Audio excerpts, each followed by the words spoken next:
Evening, miss.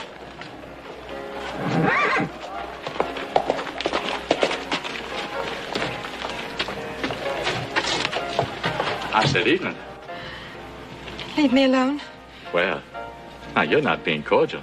And that ain't right, because I'm a very cordial fellow. Will you please go away? I've been away 6 months. Just come in off the range. Only trying to be friendly. Why don't you go someplace else and try to be friendly? Are you being trouble, Miss McClure? I'm all right, Hoss. No harm. You sure there's nothing I can do? She said no harm.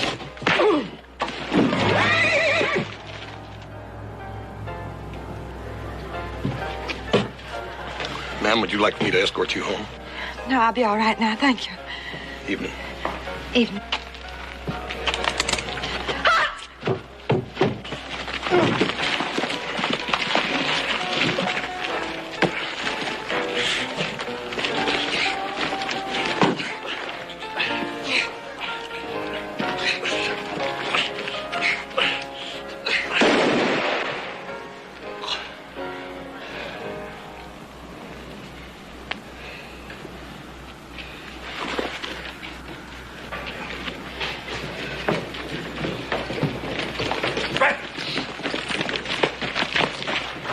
He's dead, Hoss.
Mr. Jenkins, everything was done proper?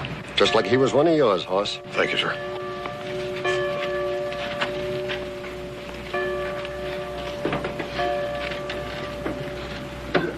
Get up.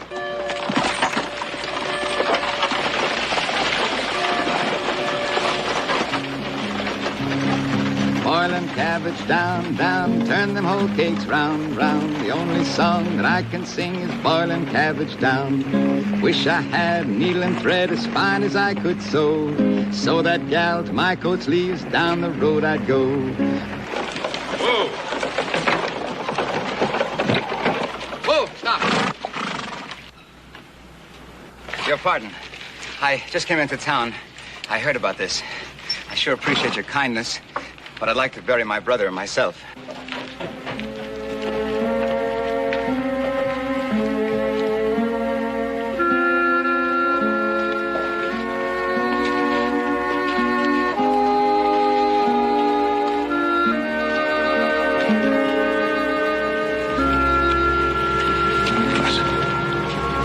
Boy, I just want to tell him how sorry I am. I know. I can tell by your look what you're thinking. You're figuring I'm aiming to make trouble, but I ain't. What's happened's happened, and I don't know the right or wrong of it. I ain't the judge.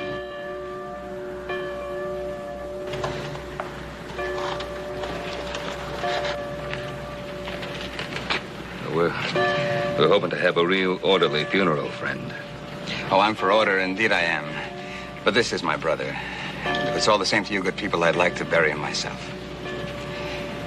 Would you gentlemen give me a hand, please?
Giddy up, Molly.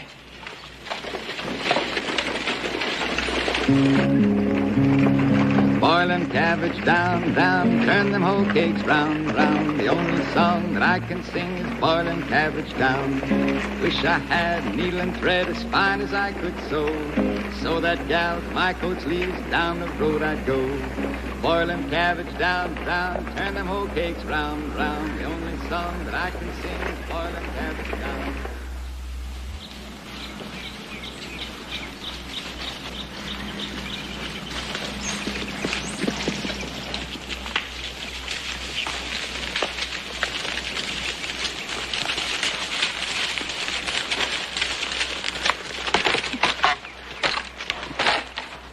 This fence could use some mending. Yeah.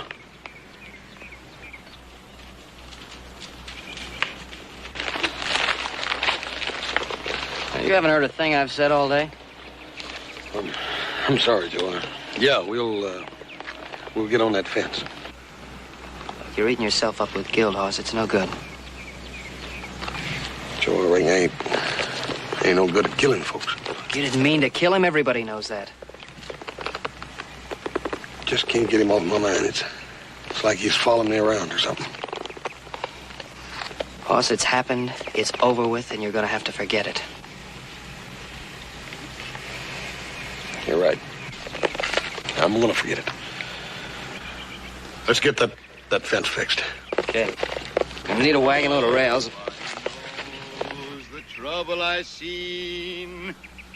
Nobody knows my sorrow. Nobody knows the trouble I seen. Glory, hallelujah. Sometimes I'm... Oh, good afternoon, gentlemen. What are you doing? Digging a grave for my brother. You're going to bury your brother here on our land? Such a fine spot, under a tree with all this grass around. Look, Mr. Bowling, I'm terribly sorry about your brother. There ain't nothing I can do or say that bring him back or make either one of us feel any better, but I can't let you bury him right here. I gotta live and work. I'm sorry, I just can't let you do it. Well, that's a shame. That's a real shame. I know how you feel. You would have liked it here, though. I'm sorry. I didn't mean to trespass. I just didn't mean to cause any inconvenience. I'll fill up the hole. Thank you, gentlemen. Thank you all the same. Go on, Joe.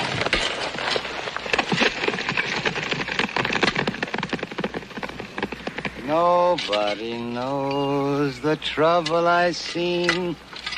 Nobody knows my sorrow. Nobody knows the trouble I seen. Glory, hallelujah.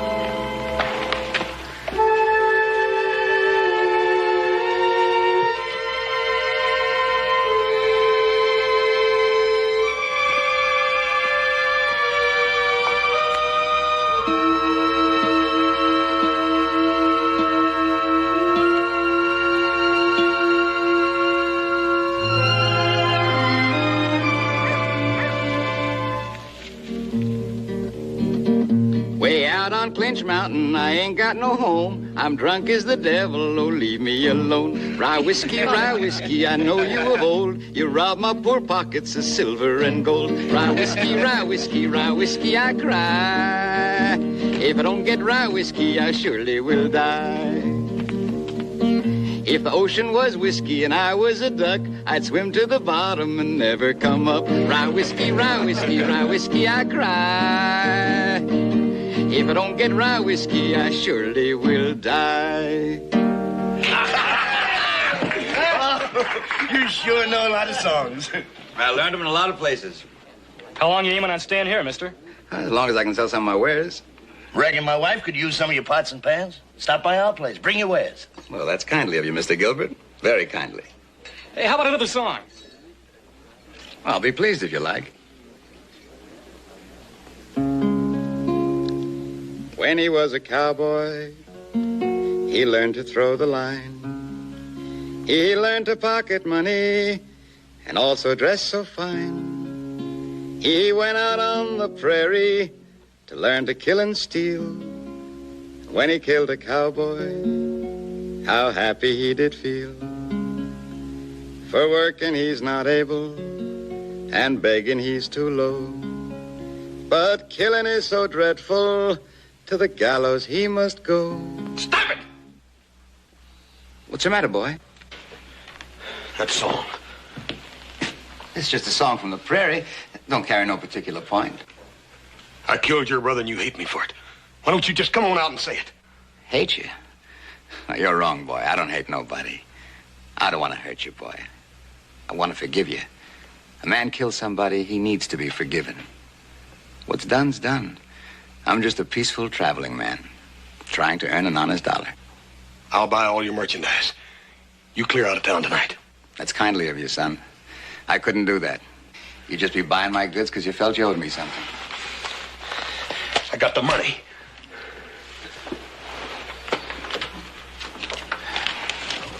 Keep your money, son. Don't try and buy forgiveness. I give it to you freely.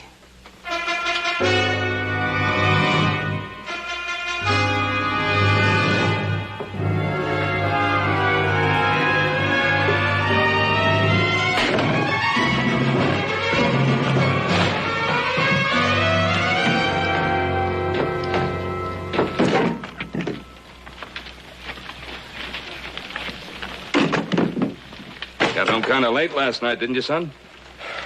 Yes, sir. Couldn't sleep, so I rode into town for a spell. With a work day in front of you? It might have been a good thing I did, Bull. How do you figure? I saw bowling. Well, that wasn't such a good idea, was it? Maybe not, but I learned something. What was that? He's buried his brother. You know where? On the side of the road going into Virginia City. Every time I ride by it, going or coming, I gotta go right by that grave. Well, Hoss, he can bury his brother any place he's allowed to. Now, Pa's right, Hoss. I thought you were going to try to forget about this thing. I was, but he ain't gonna let me. He's finished his business. He's buried his brother. Now, why don't he go on? Kind of hard to answer. I'm gonna find an answer.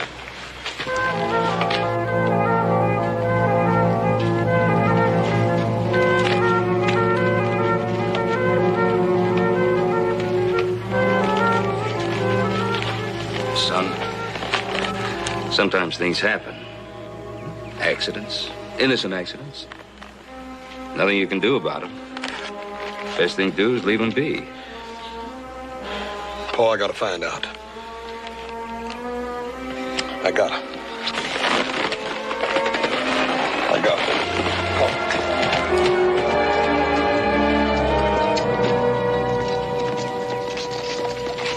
Are you going someplace? Yeah, looks like Hoss may be chasing up trouble. I think somebody ought to keep an eye on him. Well, I raised him to look after himself, and I think he can manage. I got to go along with Adam, Pa. I'd feel a lot better if one of us went with I'd feel a lot better if you just loaded up that wagon, both of you.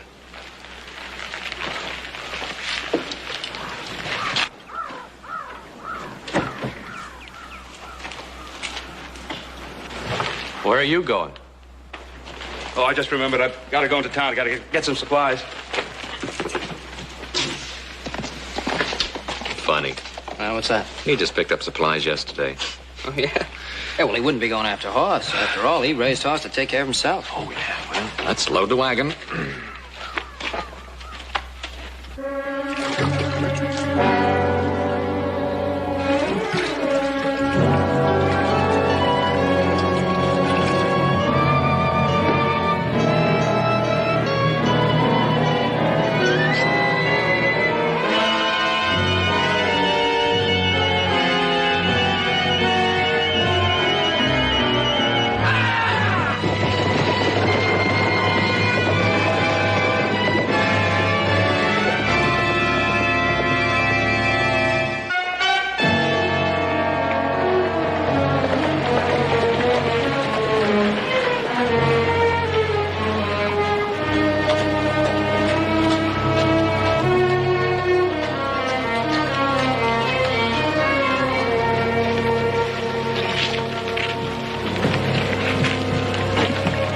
looking for Clarence Bowling. He left right after the fire. What fire? Hoss. Hold it, Gilbert. Hold it!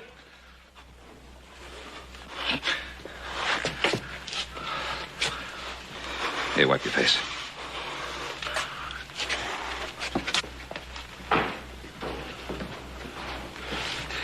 Paul, that Gilbert accused Go me. home. But Paul. Go home, son. You're a violent man, friend. Violent. Son.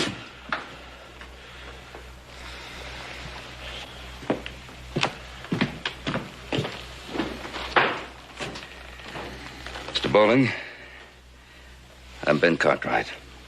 I'm pleased to make your acquaintance, Mr. Cartwright. My son isn't a violent man. He's very sorry for what happened to your brother. Of course, so am I. Well, that's kind of you, Mr. Cartwright.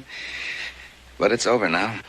My son doesn't seem to think it is. He has the feeling that you have some sort of vengeful thoughts against him. No man has a right to vengeance. Least of all a poor peddler like me. Why are you staying on in town? What's keeping you here? I don't rightly know. You see, my wagon burned down this morning, and I got no trade now. No place to go. I'm sorry for what happened to your wagon, but how long do you intend to stay on here? Well, now, Mr. Cartwright, that's hard to say. Have to give that some thought. Yes, sir. I'll have to think about that one. Morning, sir.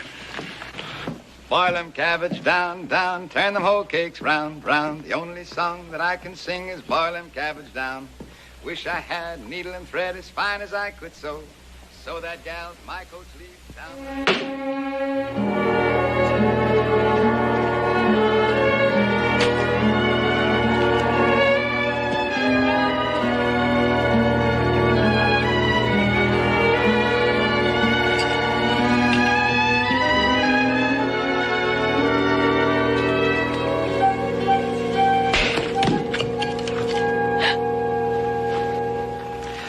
Afternoon, ma'am.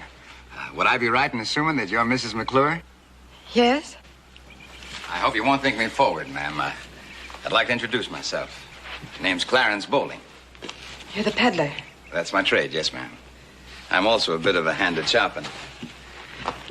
With your permission, ma'am.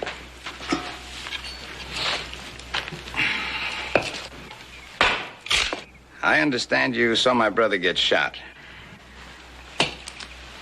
Yes?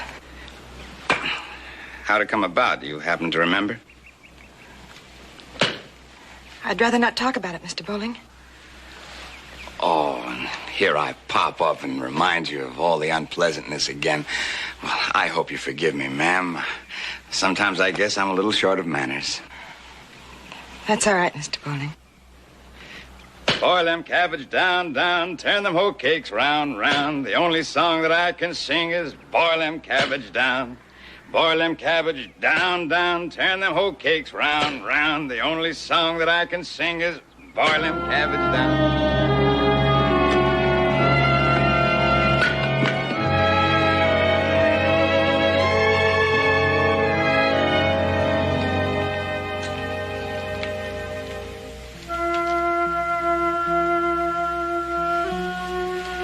Staring into that fireplace for quite some time.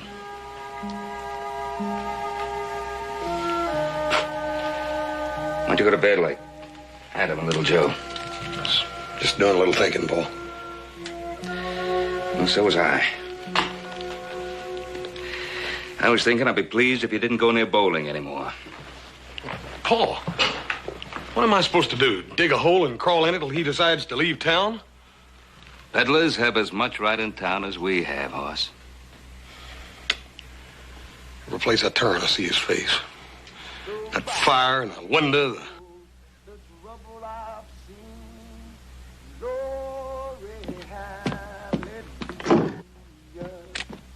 Nobody knows the trouble I've seen. Nobody knows my sorrow. Nobody knows the trouble I've seen. Glory, hallelujah. Sometimes I'm up, sometimes I'm down. Oh, yes, Lord. Sometimes I'm almost to the ground. Yes, my Lord. If you get there before I do. Evening, Judd. Mr. Cartwright. Judd, why were you singing that song? I don't know. I guess I just felt kind of musical. Where'd you learn it? The song? Picked it up in town from a nice peddler. Don't sing it no more.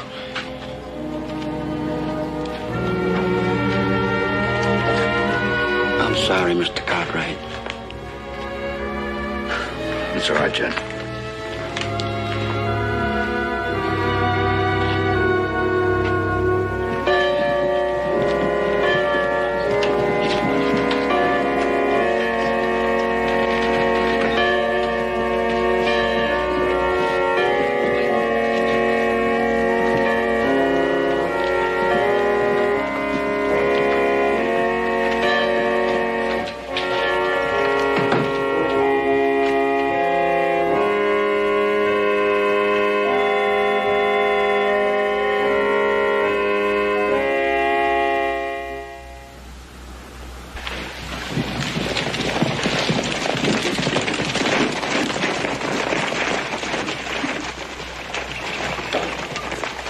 How are you, Ben? Boys?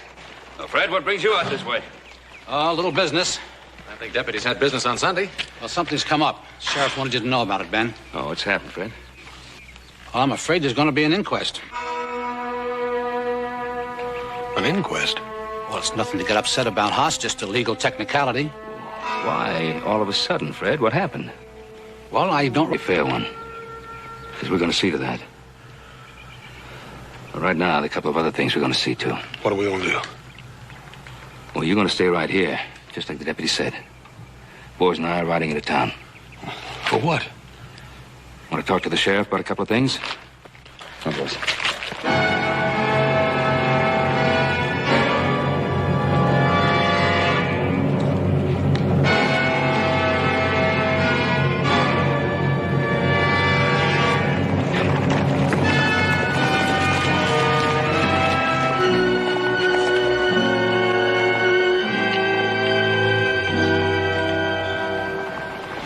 That may be well and good, but for my part, I still say we don't know what really happened. All we know is the sheriff said the widow saw it and he's satisfied. Well,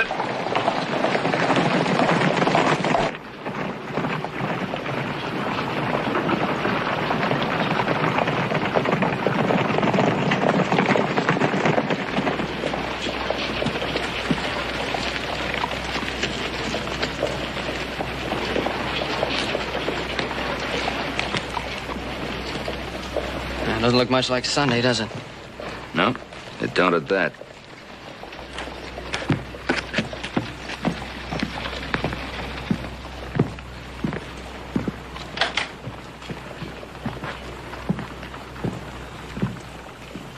Ben, the temperature in the town is up. Meaning what? Meaning that people talk. And they talked you into an inquest, huh? Well, let's just say that a lot of questions were being asked that I didn't have the answers for. Meaning what? Meaning that I'm drawing up these legal papers and I'm going to have to serve them on horse. This happened kind of sudden-like, didn't it? Well, people get brought up. Things happen kind of sudden. And Ben, depending on the inquest, horse might be bound over for trial.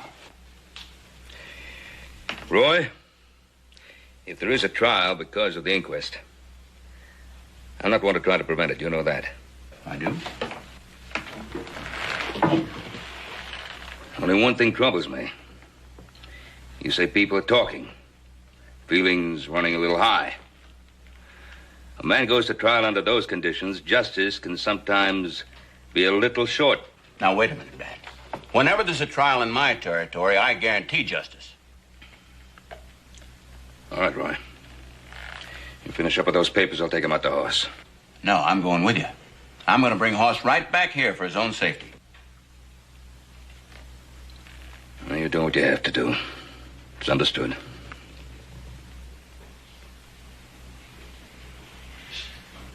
Nobody knows the trouble I seen. Nobody knows my sorrow. Nobody knows the trouble I see. Glory, hallelujah. Sometimes I'm up, sometimes I'm down. Oh, yeah. What do you want?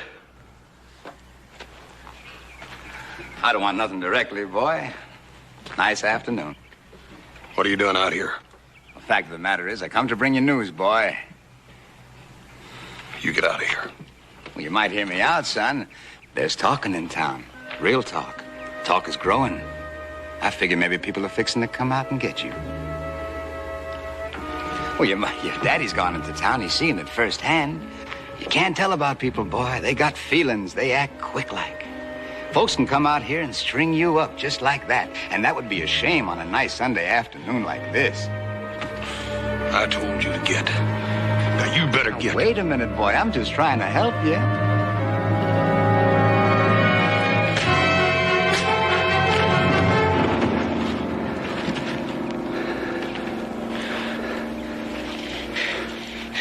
Time back, I seen a man strung up. It ain't pretty, boy. I watched him dangling there in the wind. It's an awful sight.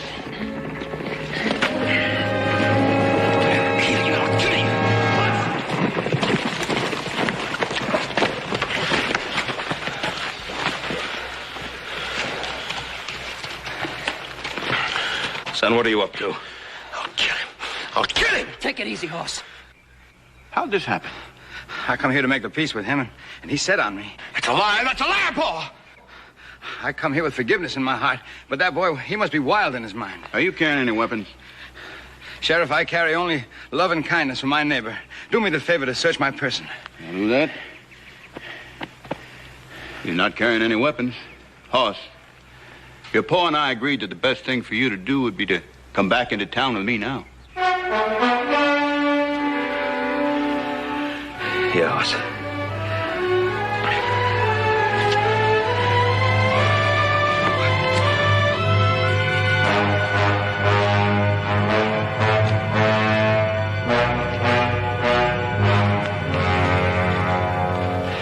You boys stay here. I'll ride into town with Hoss. Well, now, Mr. Cartwright, I'm sorry. I really am.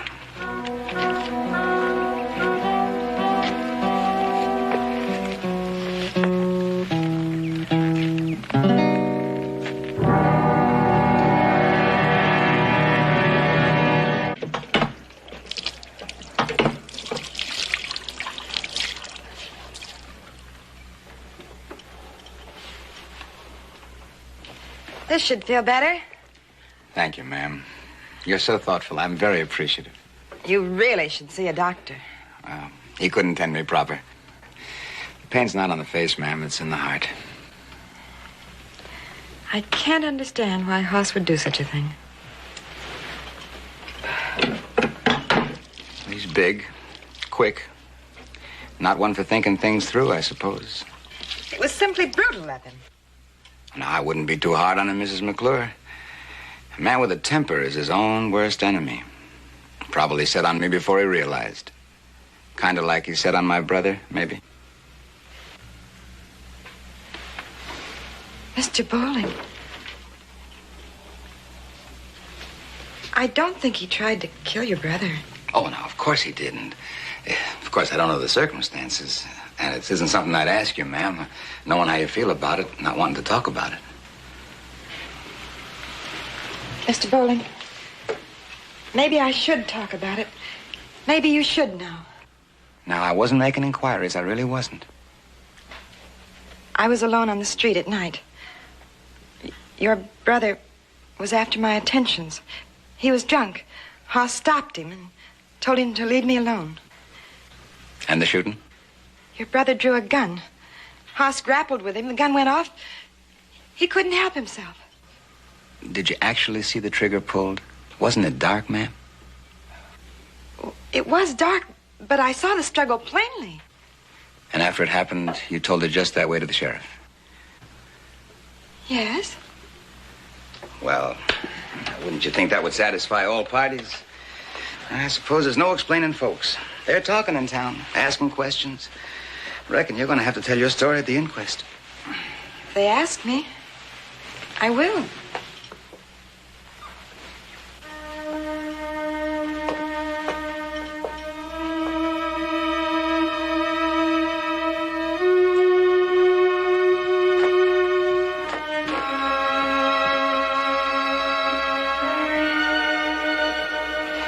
Ma'am, I don't want to appear forward, but I'd like to beg a favor of you. What is it, Mr. Bowling? Well, my poor brother, he made a mistake for which I'm sorry. Well, I just wasn't around to look over him, and he needed someone. Well, now he's gone, and I was thinking maybe there wouldn't be no harm if we was to protect his name. What do you mean? I was thinking that, well, maybe you could say something kindly about Arthur at the inquest. Like he was shot tending to his own business. But that wouldn't be the truth.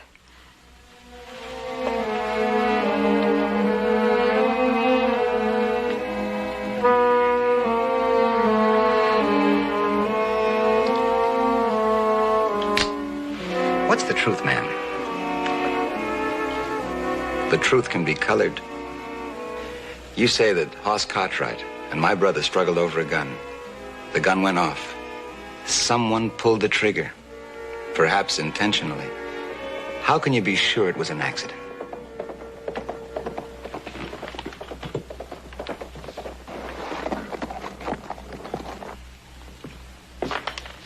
Appears we got company.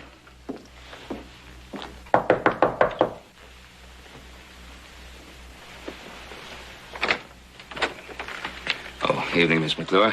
Mr. Cartwright, I was just riding by. I thought I'd have a word with you. please come in. Thank you. Evening, Mr. Cartwright.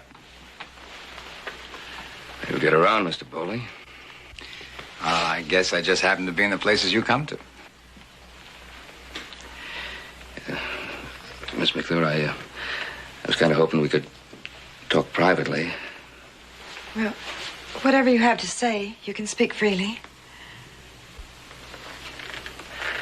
Yes, well, as you know, there's apt to be an inquest about the shooting. And of course, we figured that you'd be telling the court just what you told the sheriff. Well, I don't know right off. Well, you told the sheriff that the shooting was accidental. Well,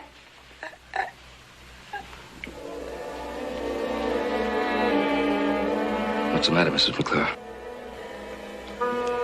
I said I thought maybe it was that way. Well, you told the sheriff that Hoss and the man were struggling for the gun, and it went off accidentally. Well, I did see them struggle, and the gun went off, but I don't know how it actually happened. Mrs. McClure, my son's life may depend on what you say in court. And you're the only witness he's got. He needs you to tell exactly what you saw. I'll do all I can.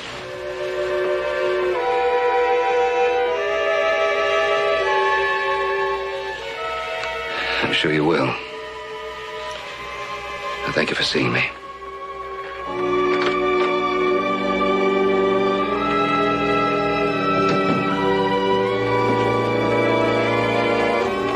I'm confused. I've got to see the sheriff.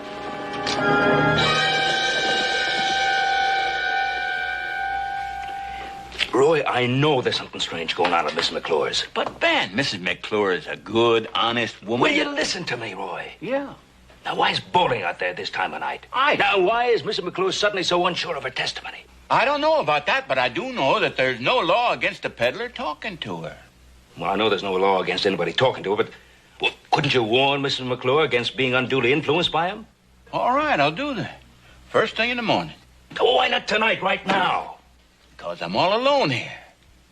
I'm not going to leave you guarding Hoss, your own son.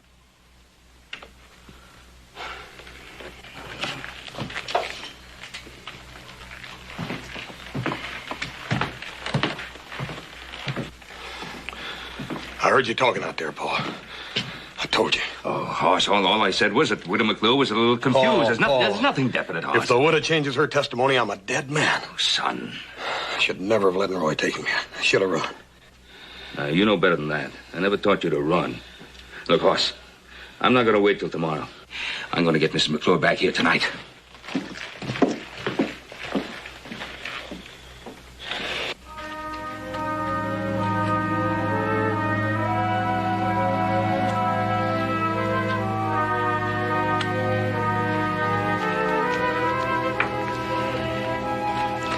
I enjoy whittling, ma'am. Kind of keeps a man calm. A situation like this, a man needs to keep calm. Mr. Bowling, to threaten will not make me change the truth. Threaten, ma'am? As I said, what is the truth? I just want to make sure you tell the right truth. But you pose a problem, ma'am. You hesitate about my truth. I can't afford that. I surely can't.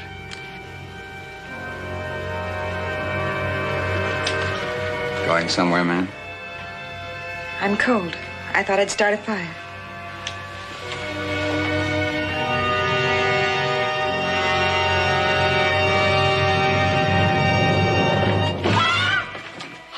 You disappoint me.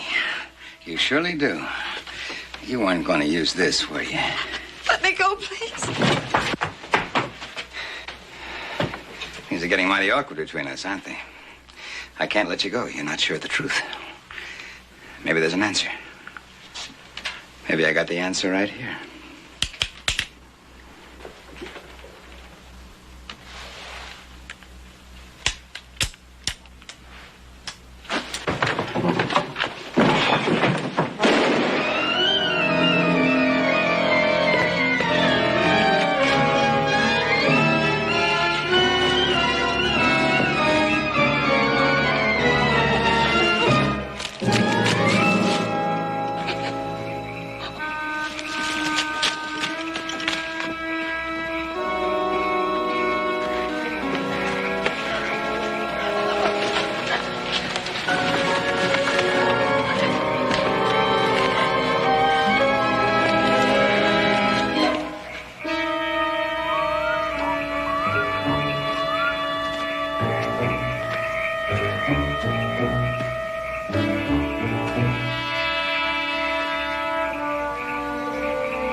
Mrs. McClure?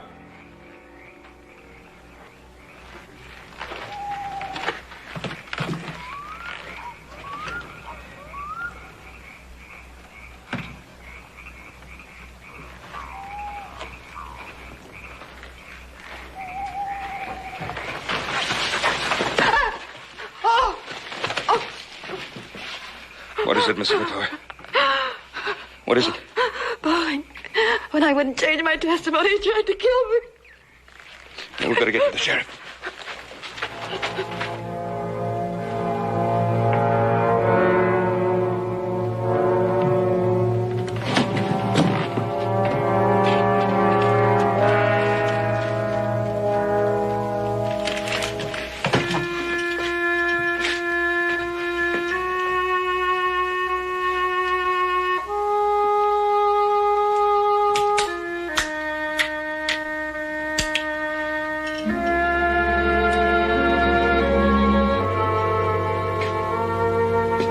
Hey, Roy.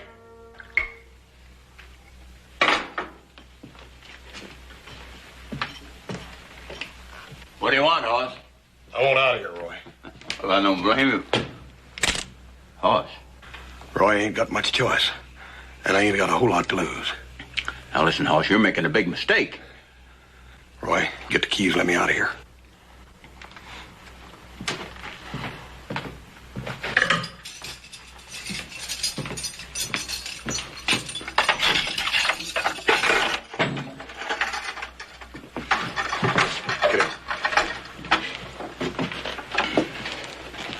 You're going to regret this, Hoss. I probably will, Roy. But like I say, I ain't got much choice, have I?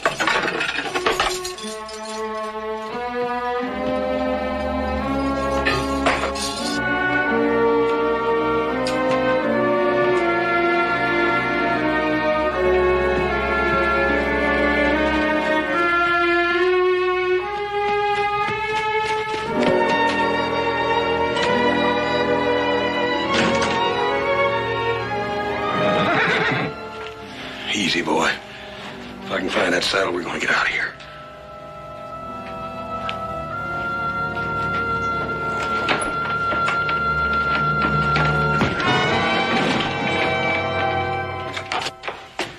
Roy! In here! Miss McClure, just sit down over here. Roy! Roy, what happened? Somehow Hoss got a gun. He escaped. Listen, we better find Hoss before he finds Bowling. The keys are in there. Well,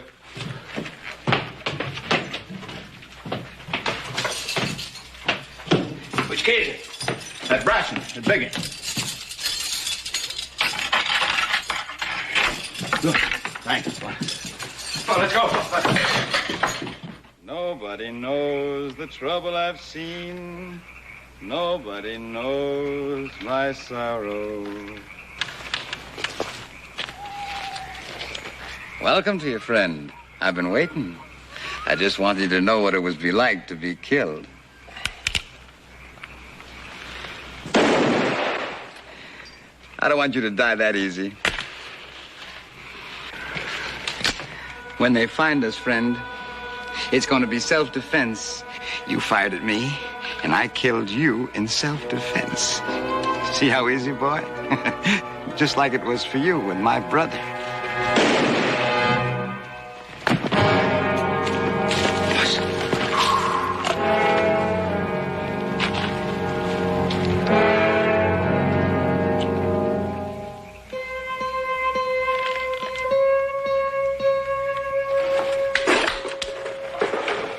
Oh, you going with us? I can't right now. Judd and I are kind of busy. Well, I'll be dead burned.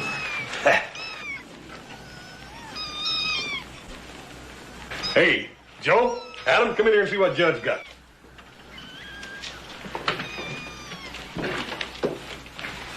Hey, how many you got, Pa? 4 so far.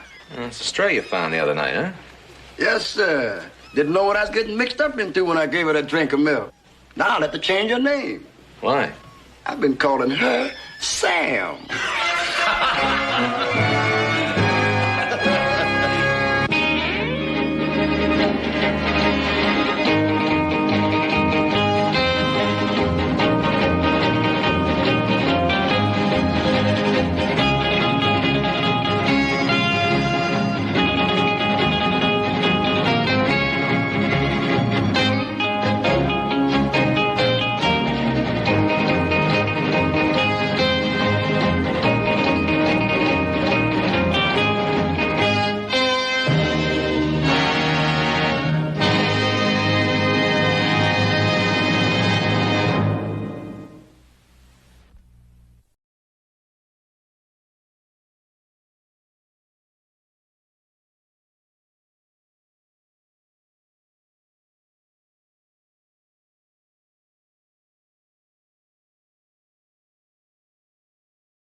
In the springtime, a young man's fancy likely turns to thoughts of, well, many things. Anything, in fact, that'll make him forget the long, hard winter and think of all the fun and good times that lie ahead.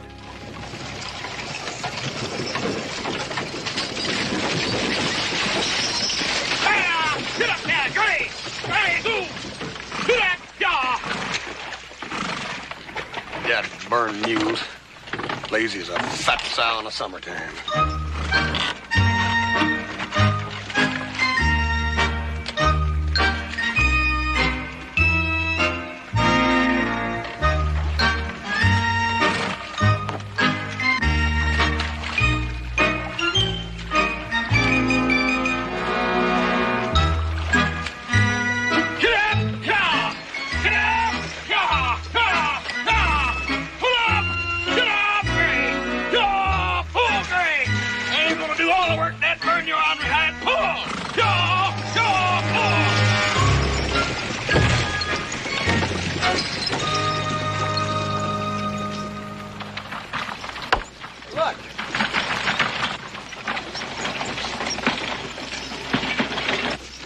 I wonder where Hoss is.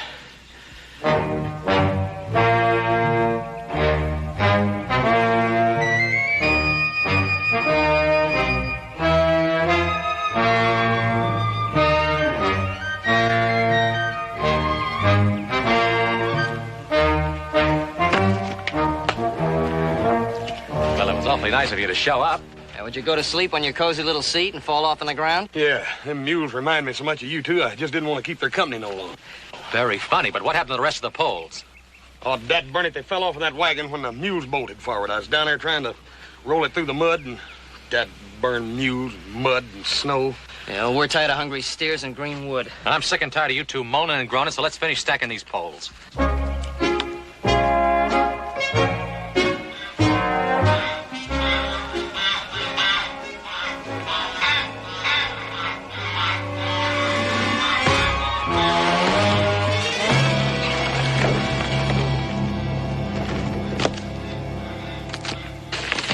Hey, what's the matter with you two? And post too heavy for you? Why don't you watch where you're going? No. He did it on purpose. What are you talking about? All right, that's about enough. Joe, if you're looking for a fight, you're gonna find it.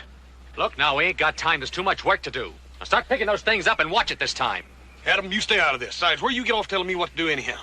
Because I'm older than you are and smarter. Oh, look, Corsa's right. It's none of your business. Stay out of it. Oh, you're pushing. All right.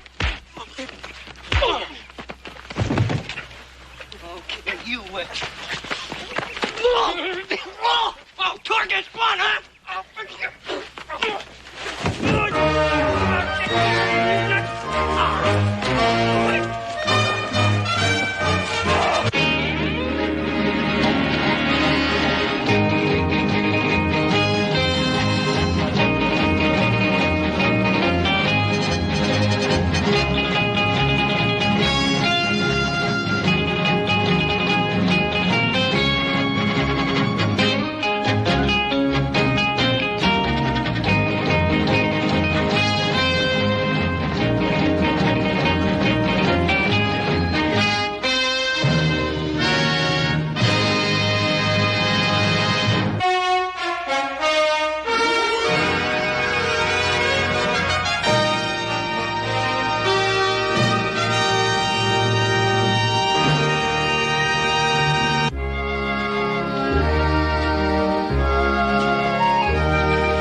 Well,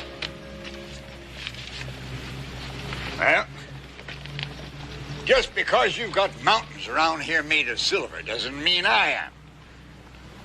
For $15? For Pete's sake, you want the thing or don't you? Well, springs aren't much good.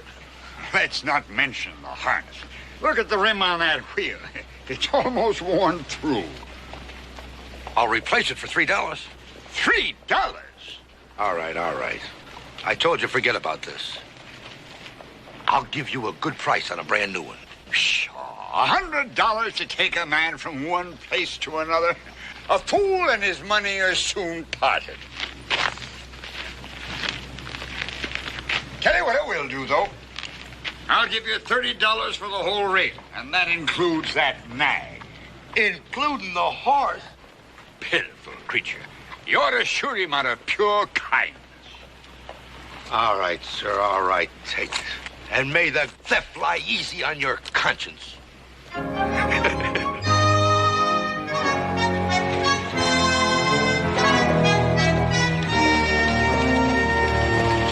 The boys have been stacking timber to cure it for a new branding pen. Nothing ruins a place like neglect. Well, as I said, the boys are building a new one.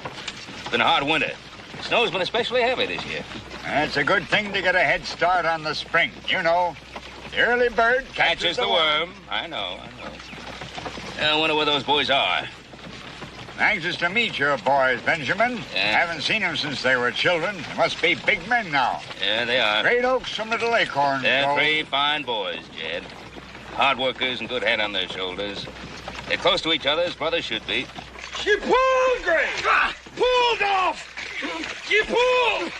If you knew the hole was right here, what'd you back it in so far for? Why didn't you say something?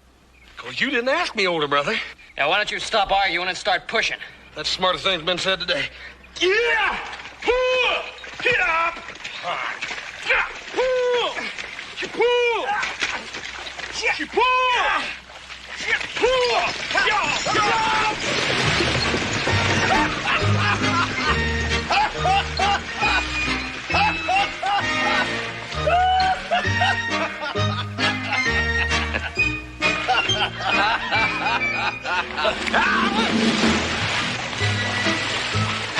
What in the world? As you sow. All right! Okay! All right, go! Now you're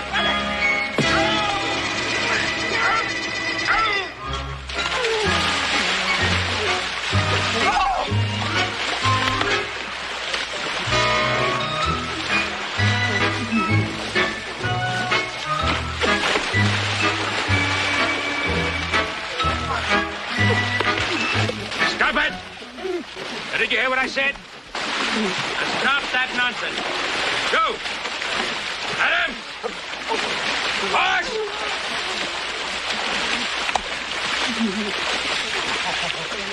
Stop it! Now, what's going on here? What is going on here? Ben!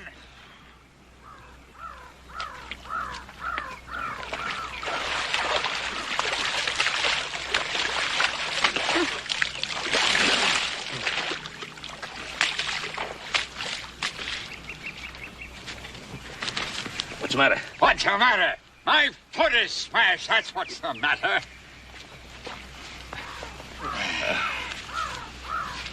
You satisfied?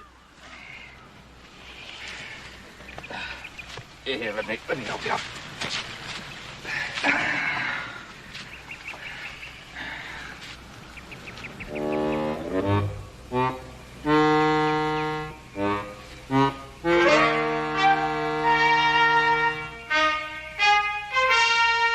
These, I take it, are your sons, Benjamin Cartwright.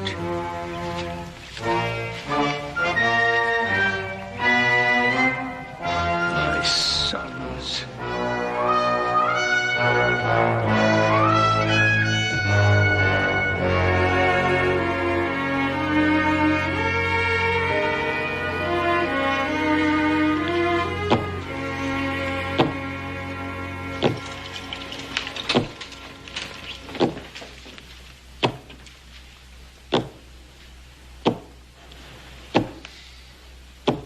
Would you please stop that? What? The pounding. Doctor, just how serious is this? Well, it's hard to say. He has a very painful foot there. Better keep him off his feet, several days at least. You know, a man of his years, it's hard to say how really serious it could be. Well, we'll do all we can for him, Doctor. I know my way out, Ben. Good night. Good night, boys. Thank you for coming, Doctor. Well, Well, now you know how he is as a result of your 10-year-old schoolboys would show more sense.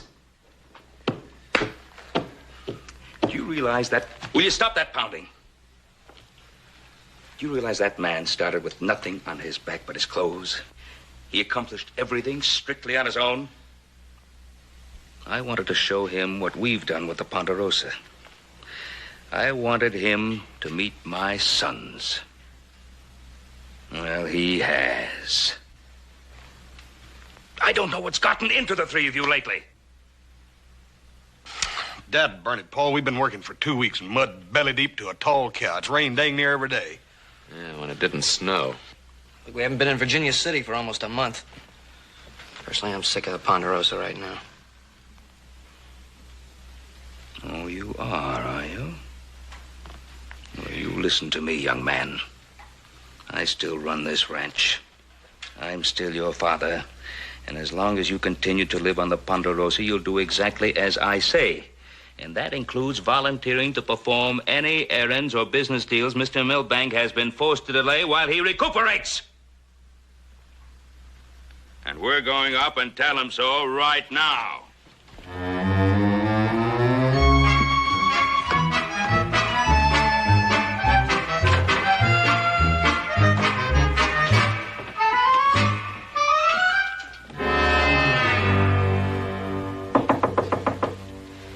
Come in.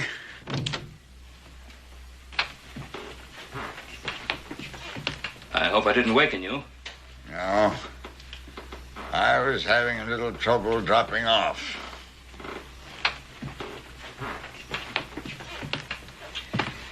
Well, Jedediah, the boys have been worrying about your affairs, and they insist that you let them take care of whatever business you came out here for. That's very thoughtful. As a matter of fact, there are a few little things. I suppose they might handle it. Oh, of course they can. Why, each one of them has taken care of the Ponderosa by himself on occasion. Oh, I don't want to take any of them away from his work. No. We insist. Well, never put off till tomorrow what you can do today. Here we are. Let's see. Yes. Exactly 3 little items that need attention. Well, Joe? Here's a small piece of land I own. Been hanging on to it until the railroad realizes they need it for a watering stop. I had word the squatters moved onto it. Let one in. Next thing, your property is overrun. Think you can chase them off, son? Yes, sir, Mr. Milbank. I think I can chase him off. Horse?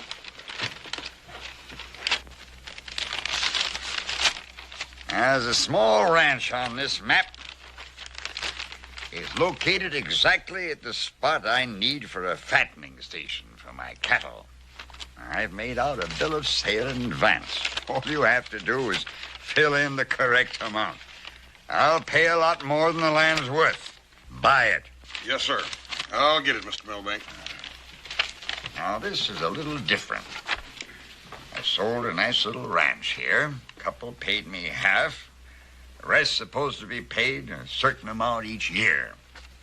Payment's overdue. I want the ranch back. Evict them. Well, why don't you give them a little more time? Maybe they'll come up with the money. I've given them enough time. Time waits for no man. Evict them.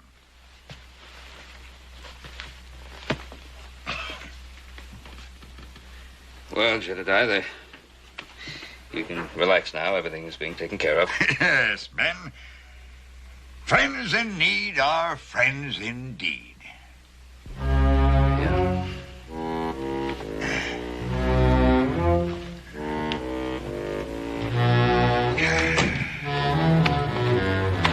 Well, it'll be just about our luck to run into more rain. Well, maybe we'll be lucky and drown. Well, at least I won't have to put up with you two for a couple of days. Do a good job, boys. Good luck. Thank you, We'll Paul. need it.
count to 5. 1, 2, 3, 4, 5. Howdy, stranger. You're a sight for sore eyes. I come up from the creek as soon as I seen you crossing it. Parley is my name, and welcome. I don't get much company up here. Why, this is the first chance I've had to chin with a soul in weeks. Now, you know who this property belongs to? No, who? Jedediah Milbank. Nice name. Now, he's from San Francisco, and he doesn't like squatters overrunning his property. Jedediah? Well, that's a Bible name, ain't it? I guess so. Must come from a nice family. You know, folks don't read the Bible like they used to. I still do. Well, you can tell him that I'll watch out for his place for him while he's busy up there to San Francisco. Well, no. He wants you to get off his property. He does? What for? Because it's his, not yours. Now, you gotta get off. He planning on using it? He gonna farm it, maybe? No, he's not gonna farm it. He's gonna wait and sell it to the railroad. Well, that's the difference in folks. I look at this land, I see tall meadow grass and pretty spring poppies and that nice little creek over there running along snickering at the white-tailed deer that come down to drink. And Jedediah Milbank, all he sees is something to sell to the railroads. Bible name, too. Well, all I'd like to see is you packing your things and getting off the property. You got a badge? I don't see it. You a sheriff? No, I haven't got a badge. But I got a gun. And I don't want to have to use it. Now, that's a right smart idea, son. What man can get himself killed using a thing like that? Now, I said I don't want to have to use it, but I'm not going to spend the whole day passing time with a stubborn, cantankerous old squatter. Stubborn? Cantankerous? Me? Why, you ain't said a neighborly word. Let's get the blazes off of here is the way you pass the time of day. All right, I'm sorry. I'm sorry if I didn't put it to you the way you'd like. But I made it plain. Get off the property! No, I just as soon not. What'd you say? I'd just as soon not. Now look, old man, I'm sick and tired of arguing. Now get your things and get off the land. Son, you move too fast. You gotta learn to relax so you can think about what you're doing. Oh, no. I know what I'm... Hey, look, cut me down, will you? Hey, look, cut me down, will you? Hey. Cut me down, will you? I didn't mean that bear trap for you. Why, I just put it there to keep the bear out of my tote sack. Well, fine, then let me down. Now, listen, you just gotta learn to relax. Why, it's the best thing in the world for you. The blood will all rush to your head and refresh your mind. Ooh. Why, I ain't doing this land no harm. There's plenty of fish, fresh game for the shooting, wood for a fire, water. Well, the land gives a man everything he needs, just as the good Lord intended it. Hey, please cut me down. It's making me dizzy. Hey, come on. Look up at the sky, son. Look up at the sky. You had your mind on little things. Look up at the sky. How could I possibly look at the sky? Oh, hey, come on, cut me down. Now, I don't want you to think that I don't appreciate your coming to visit me, but you're a kind of a strong-minded boy. You just got to learn to relax. Oh, well, hey, come on, cut me down. You think it over, and I'll be back. You what? Oh, hey, no. Oh.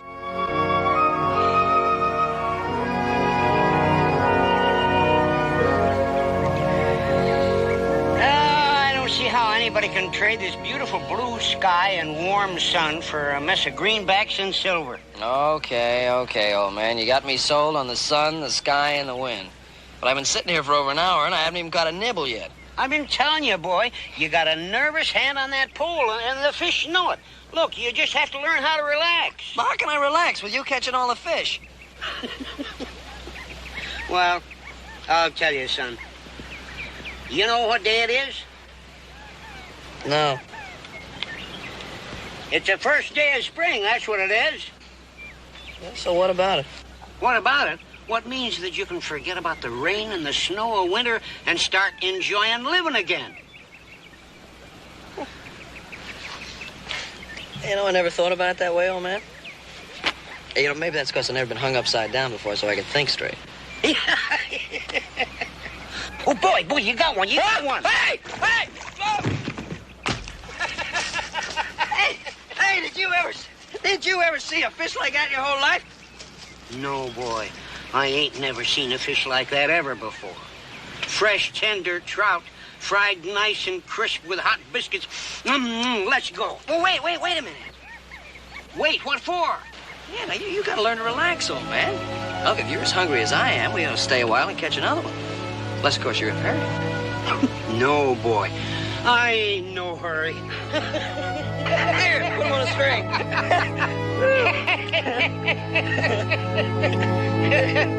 Woo-hoo, what a fish.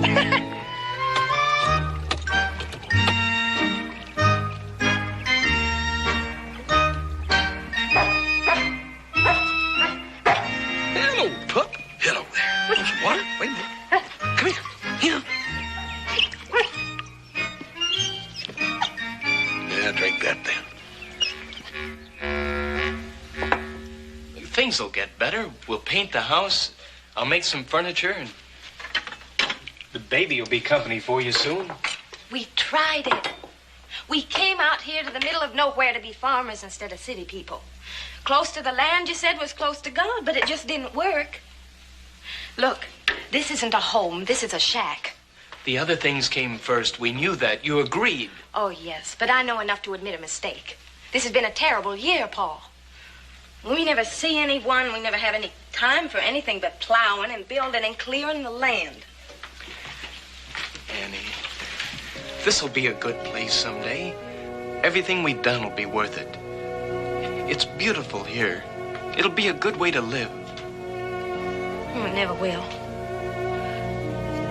Paul, that man came here last night out of the blue, and he is offering us every cent we paid for this place, plus a $300 profit. Now, why can't you just thank God and take it? You can't buy the way I feel about this place. That's what you said to me last summer. Remember?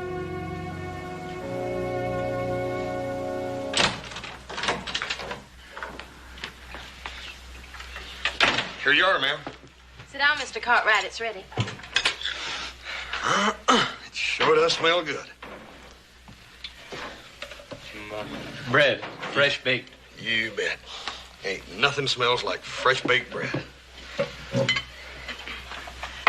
Paul? We thank thee for these thy gifts which we have received from thy bounty, O Lord. Amen. Well, folks said you'd make up your mind by tonight. I reckon this is sort of a celebration dinner, ain't it? There's too much of us here. We don't want to sell. I'll tell you, old man Milbank really wants this place. He wants it for a feeding station for his cattle. He told me to pay anything I had to do to get it. He did. Yes'm. Ain't no use in us arguing back and forth like a couple mule traders. Tell you what I'll do. I'll give you $1,000 instead of the $300. Now, that ought to be fair to you and satisfy old man Milbank. $1,000. Oh, thank you. Paul, did you hear it? This place is not for sale, Mr. Cartwright. Paul. Why, it'd be like selling our own flesh for $1,000.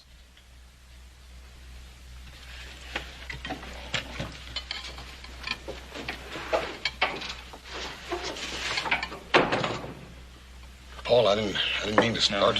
No, it's nothing. I'm sorry. Please, go ahead and eat.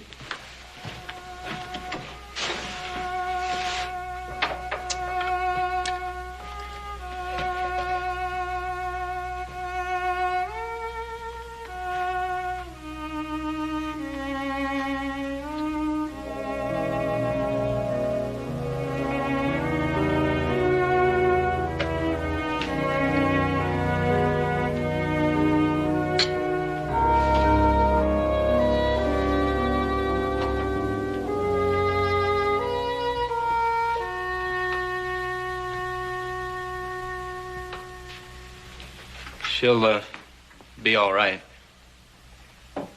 Having a baby all alone's been making her kind of nervous lately. Yeah. Women's sort of funny like that, I reckon.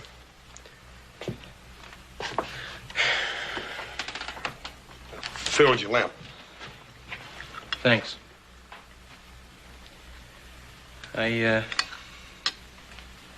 Is that offer still good? Yeah? Then we'll take it. Be leaving first thing in the morning. Don't need to hurry. Ain't no rush. No, we'll want to. Maybe you'd give me a hand with the packing in the morning? Yeah, I'll help you.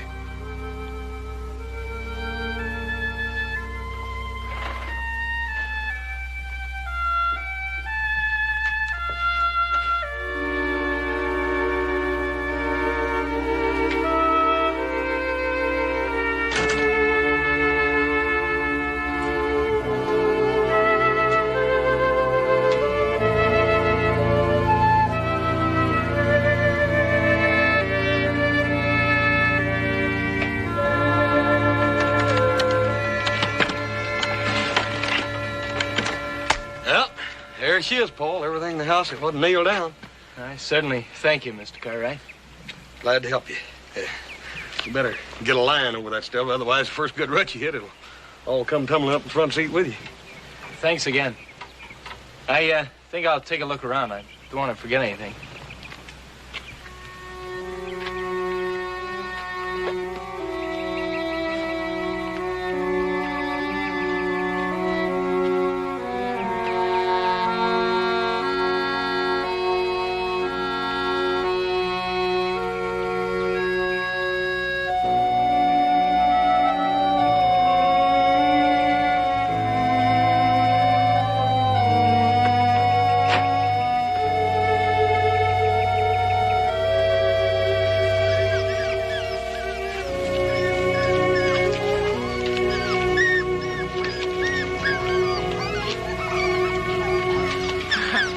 Taking a walk, and look what I found, Paul. Aren't they sweet? So that's where she's been. She must have been hiding them someplace. They're 3 or 4 weeks old. Look at them, they're so tiny.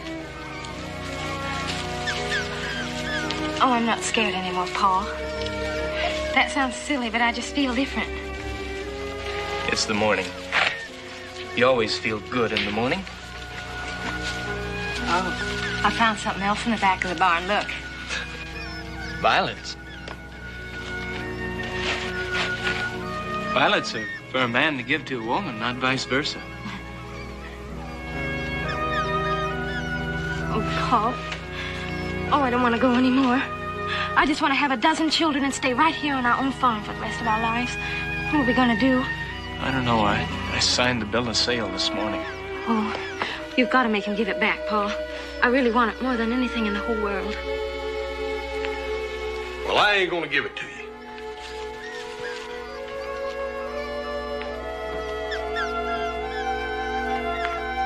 Tell you what I will do. I'll make you a trade. Trade for what? I'll trade you this bill of sales for that pup your wife's got.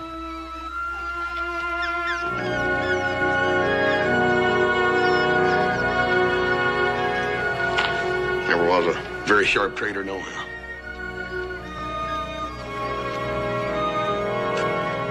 Bye, Paul. Thank you. See you.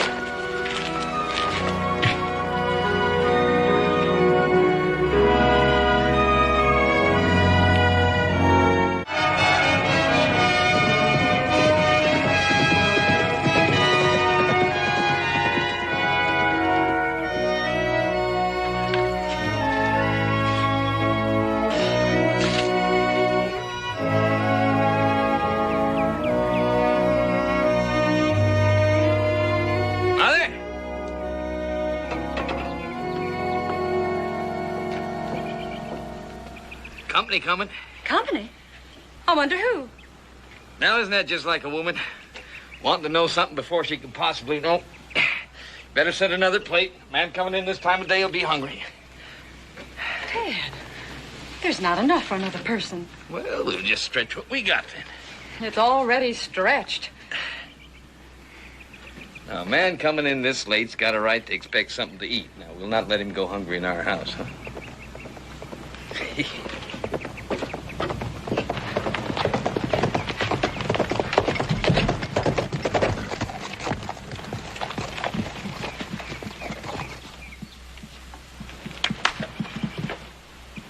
Howdy. Howdy. Adam Cartwright. Ted Hackett. You're just in time to set for supper. Well, thanks. You look tired. You come all the way from town? Yeah, it's a long way. Sure is. Come on in. Mama? This is Adam Cartwright. Hello. And this is my boy, Ray. Ray? My daughter, Barbara. Barbara? Well, you get some of that trail dust off of you, and I'll go out and take care of your horse. You know, it isn't often we get somebody out here to share some of Ma's good... I think you ought to know that I was sent out here by Jedediah Milbank. Well, man can't talk business on an empty stomach. You go ahead and have your supper, and we'll talk later. Huh? Well, if you say so. Thank you. Ma?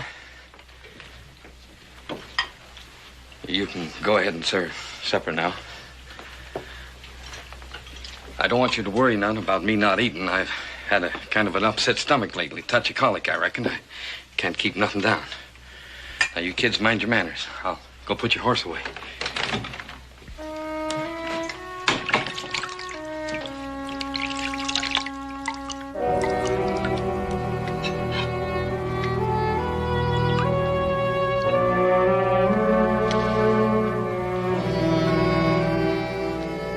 Hackett's Folly.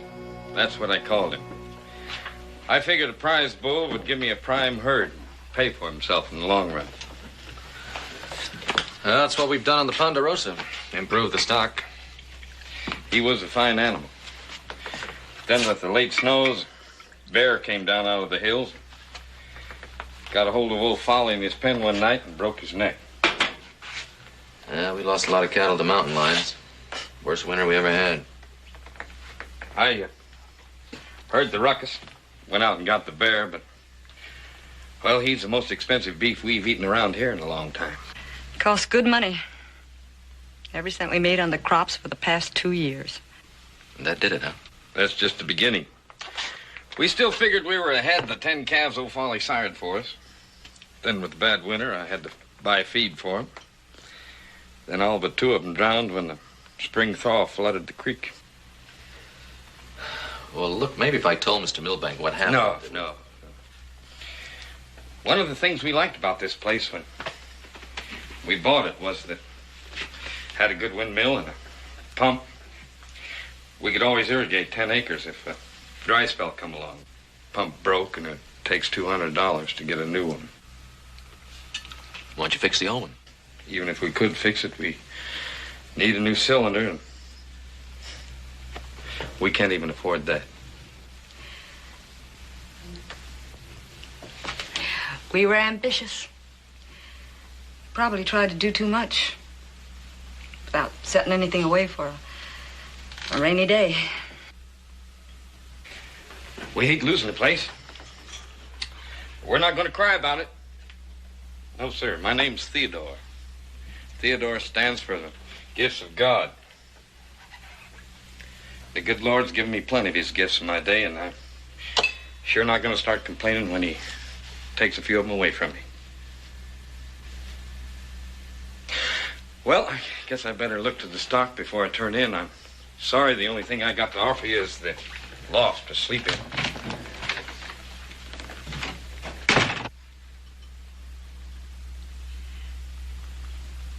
He's looking for his tobacco in his pockets. He used to smoke in that smelly old thing like a stove. Well, I'm not as proud as he is. Do you have any tobacco on you, Mr. Cartwright? That man wouldn't buy himself none in over a month. No, ma'am, I don't.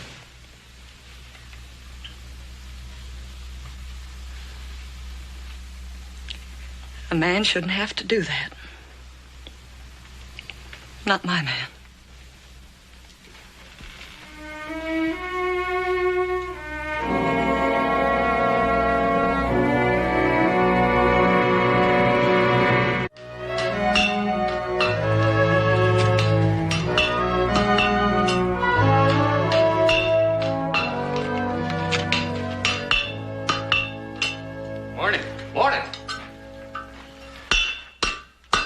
What you doing? Well, that pump of yours sure was smashed up. I got most of it back together. You've been working on the pump? Yeah, I couldn't sleep last night. I thought I'd take a look at it. You'll have to drop everything else for a couple of days and help me out. But, like I told you last night, even if we could fix the pump, we gotta have a new cylinder, and we can't afford that. Well, I'm gonna go to town for the cylinder. You can finish putting all this back together. But... Ted, what's the matter? Just a minute, Mama. Go ahead, speak what's on your mind. All right. Now listen and don't interrupt. I'm gonna sell those 2 calves you got left, because you're gonna be too busy handling a double crop. What do you mean, a double crop? Well, I got a plan that'll let you irrigate twice as many acres. I worked half the night on it. And I just forget about Mr. Milbank and the bank, too, huh? No, I'll take care of both of them. You can pay me when you catch up. No. I've given a lot of favors in my day, and I'm not too proud to take them, but not this. We made our mistakes, and we'll pay for them, not you. I'm not paying, Mr. Hackett. I'm sharing. It's springtime, Ted. A time for beginning things, not ending them.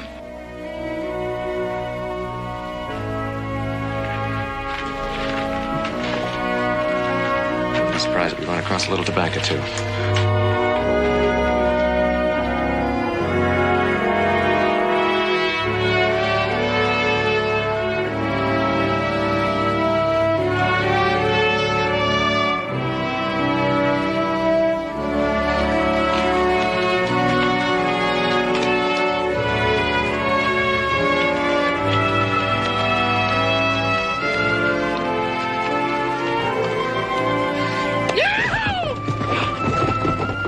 Why I did that, honey? I reckon he just felt like it.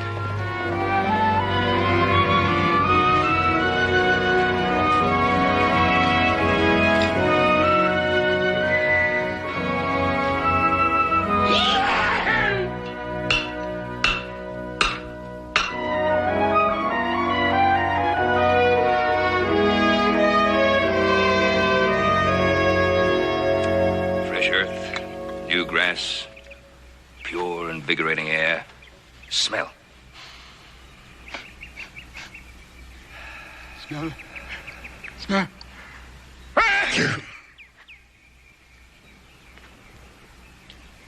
Sagebrush. You all right? Yes, I'm all right. You know, Ben, I've been thinking. Got a big house here. Lots of space. Plenty of rooms. Oh, it's a comfortable house. Such a big house. Just for 4 men. Did you ever think about letting rooms out to travelers? Oh, no, Jedediah. Would never think of doing a thing like that. Well, just a suggestion.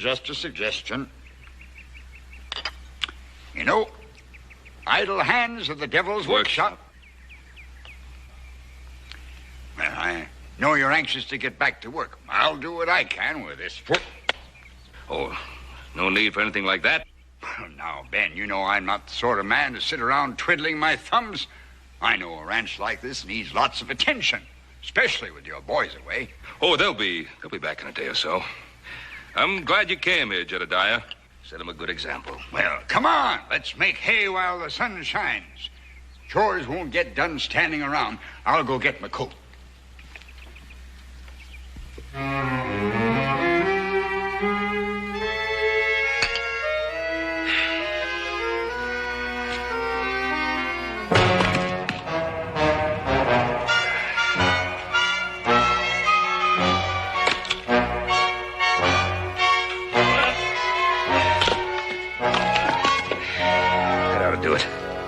Now, Ben, a job worth doing is worth doing well. Why don't we finish the rest of the pile?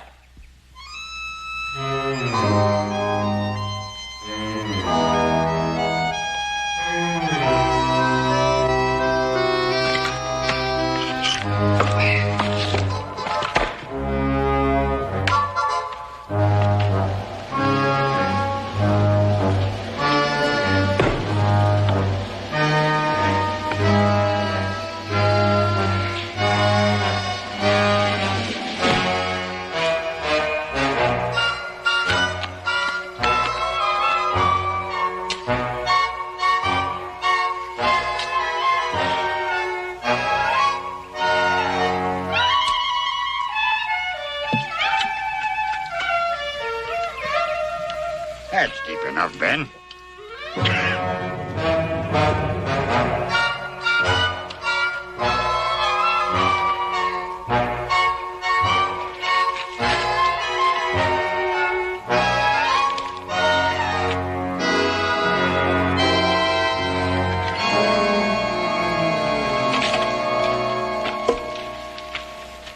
You know, Ben, I wish I had a couple of hands like you on my spread.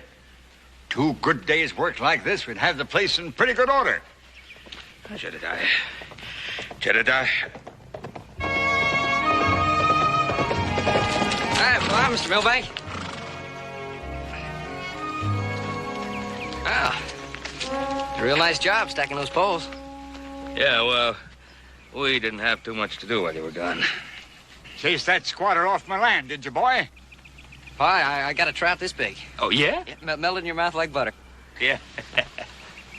Went fishing? No squatters?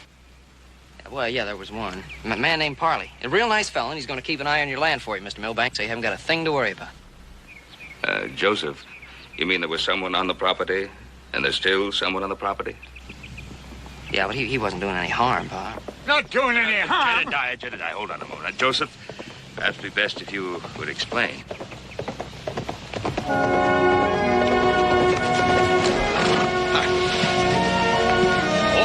Milbank, Joe. So you got them all stacked up, neat and pretty, too. Yeah, Hoss, how did you make out, son? Did you get that land that Jedediah wants? Well, did you buy that property or didn't you?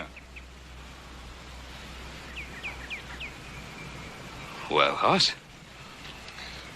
Well, Pa, I reckon them folks are just a little sharper traders than me. Well, I told you I wanted that land. How much extra did they want for it? 1,000? 2,000? Well, what did they demand, Hoss? Well, Dad burn it, Pa, they didn't demand nothing. They just flat didn't want to sell that land, that's all. They offered you a bribe. The scoundrel took a bribe. That's what they did. They're trying to hold me up. It's a plot. It's a plot. That's right. That's what I done. I took a bribe. I knew it. I knew it. Hoss. What'd they give you? I'll show you. Ain't he cute?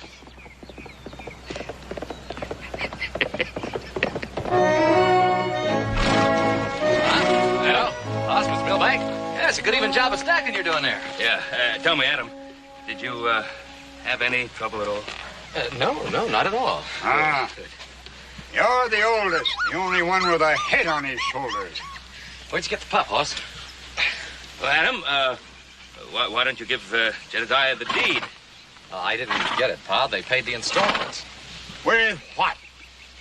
Where'd they get the money? For me. I'm sorry, Pa. I had to do it. They needed it. Ben Cartwright, you Judas. Jedediah. You jackal, you father of jackals. Now, calm down, Jed. Calm down. First they heave a log on my Well, that was simply an accident. An accident. You, Ben Cartwright, are the worst of a poor lot. I always said like father, like son. You, sir, you've sired a litter of lazy, shiftless whelps. Like father, like son.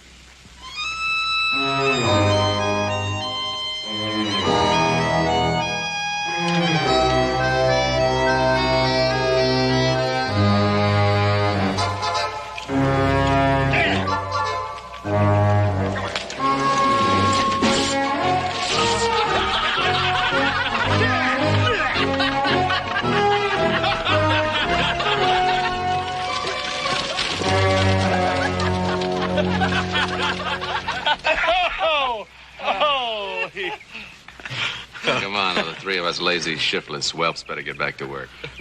Boys, it's been a long, tough, hard winter. Smell that fresh air. Feel that warm sun. It's spring. Ponderosa can take care of itself. I'm going to town.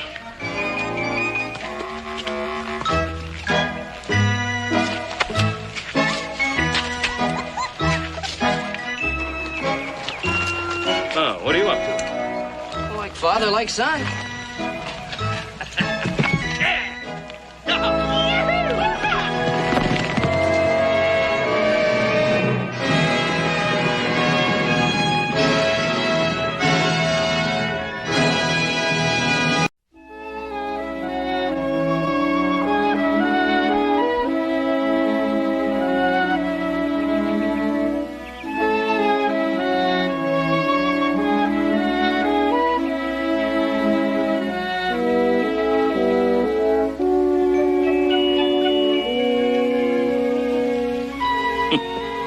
Something's missing. Yeah, Paul, maybe what you need is an outside opinion. Now, Hop Singh said that if I put all those ingredients in that pot and heated it up and kept on stirring to taste just the way it does at home, but I don't know. Paul, maybe what you need is a fresh outlook, like a new taster. Paul, that's just plain, plumb, naturally delicious. Hey, you don't think it, don't you think another half hour of cooking would be, get out of here, Paul. All right, son. Well, you boys ready for chow? We've come a long way today. Yeah, you bet, Pa. I'm going to fill these canteens first. They're just about empty. Give me that plate, Paul.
Paul, did you see what I saw?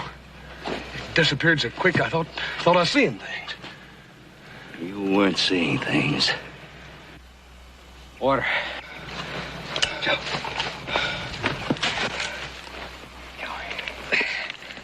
It's empty. Captain Johnson! This is Cochise! Cochise? Give yourself up before I destroy this camp and everyone in it.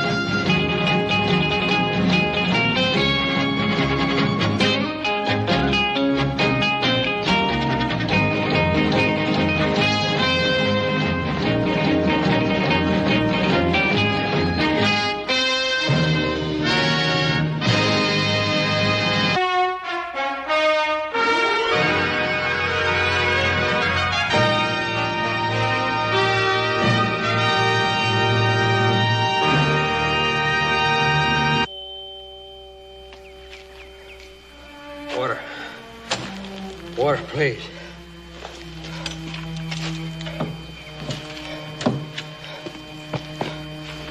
Got a little here.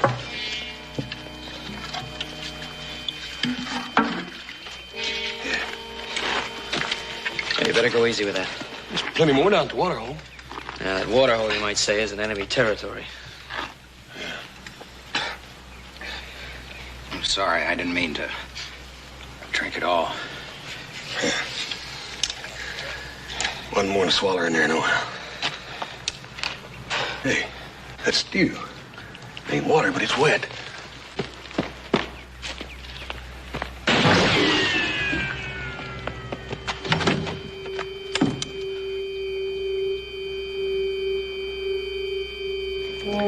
Sort of spooky, ain't it? It would ease the situation all around if I could just hand myself over to Cochise.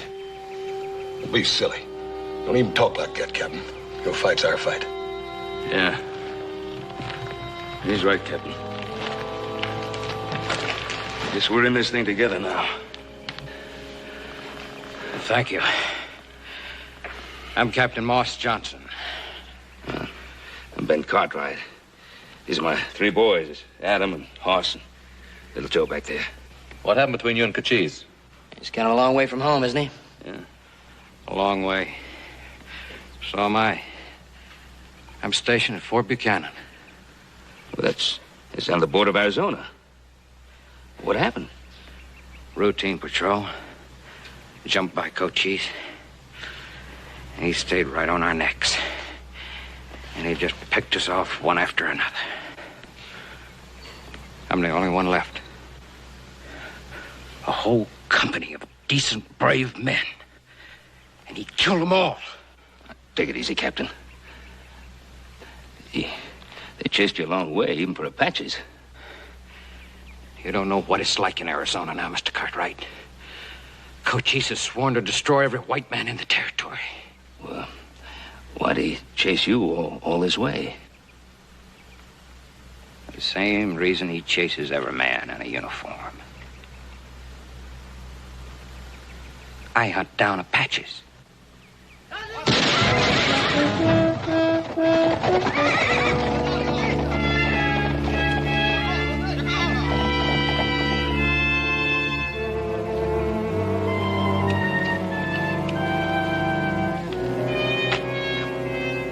Cochise?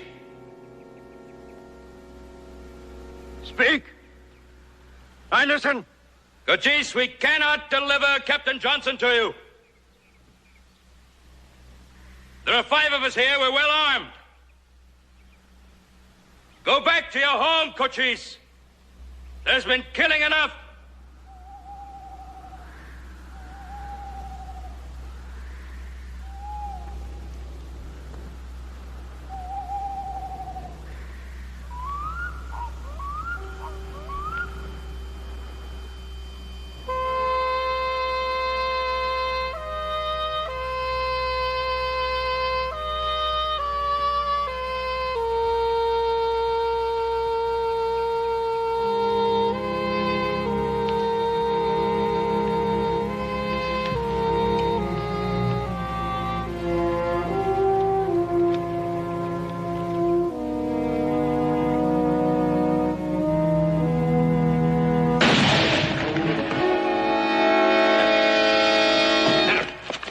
Say it.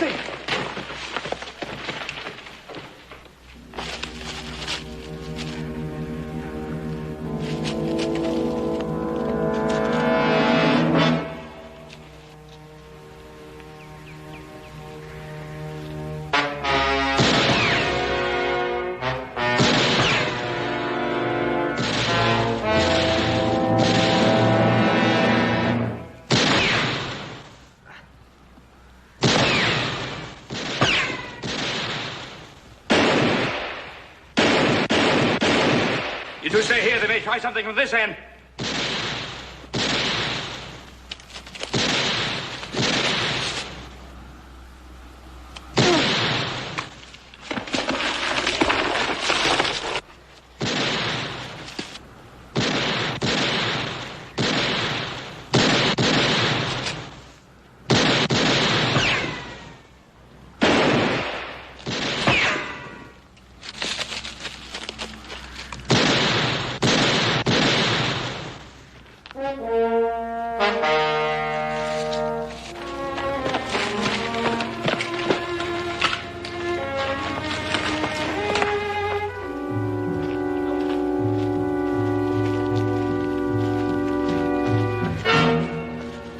Are you finished with your thinking, Cochise?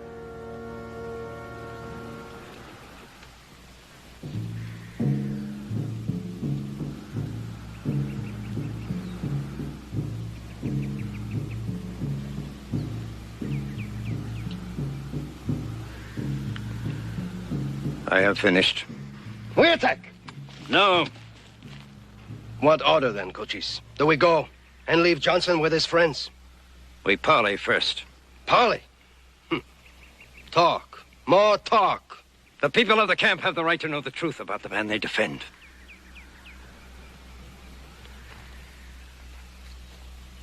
This is Cochise. I wish to speak to the one who is the chief of the camp. Of course he does. He knows he's wounded one of us. Now he's trying for you.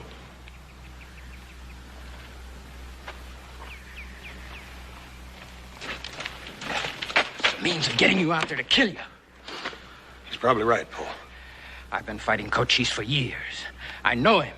Now believe me when I tell you that man is first cousin to the devil. To save the life of my son, I talked to the devil himself.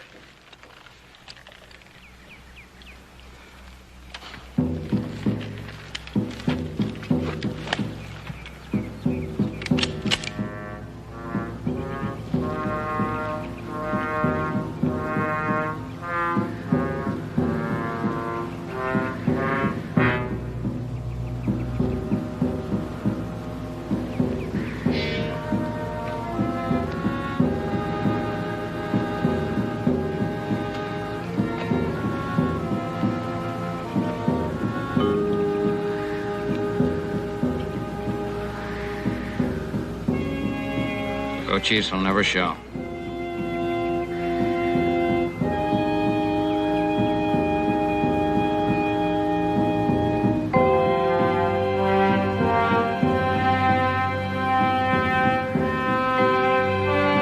Looks like he showed, Captain Johnson.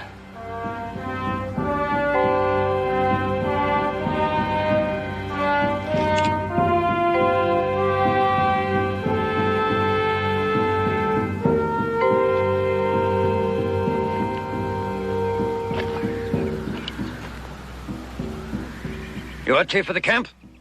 Yes? I come to get the white Nanton Johnson. Cochise, I will not leave without him. But first I will tell you why I want him. After that, if you choose to die, you will know what kind of man you are dying for. Captain Johnson is a soldier of your country. Not many days ago, he called upon people of my tribe and told them he wanted to make peace in a place called Wolf Creek.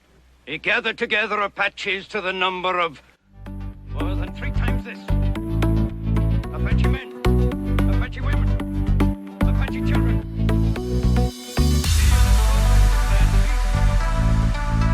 Celebrated with a grand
Hand me over to Cochise. Hand him over, Paul. I'll deliver him myself. Hoss is right, Pa. Adam's gonna die if we don't get him some help real fast. Now, why should Adam or any of us die just to save that man's skin? That's right.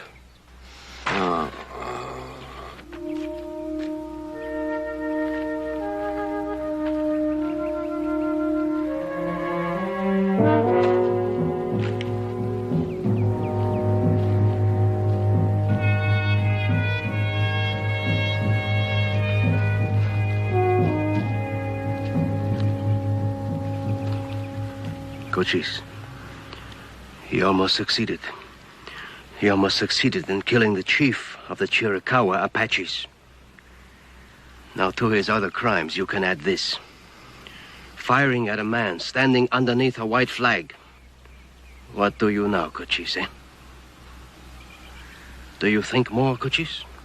Do you talk more?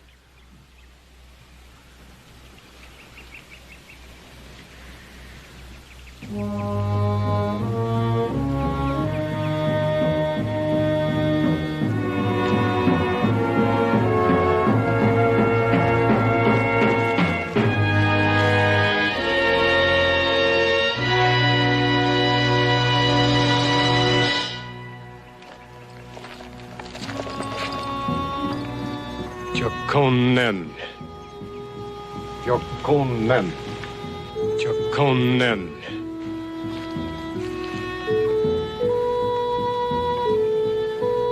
Usen.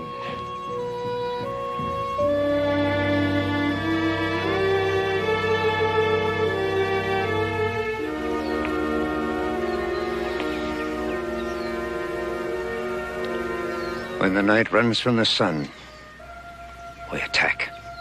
We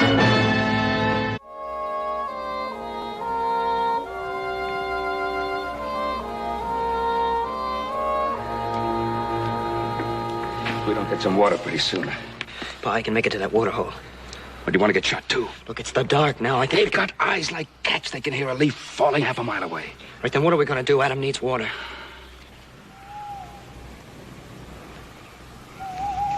There's one thing we could do.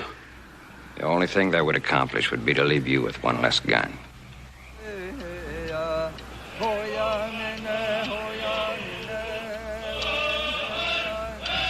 there's the beginning. I never heard Indians make noises like that before. Sound like they're praying or something, don't it? Yeah, they are. They're praying to their God and to the warriors who died before them. You appear to know a great deal about the Apaches, Mr. Cartwright. But I seem to know less and less about the so-called white man, Captain Johnson.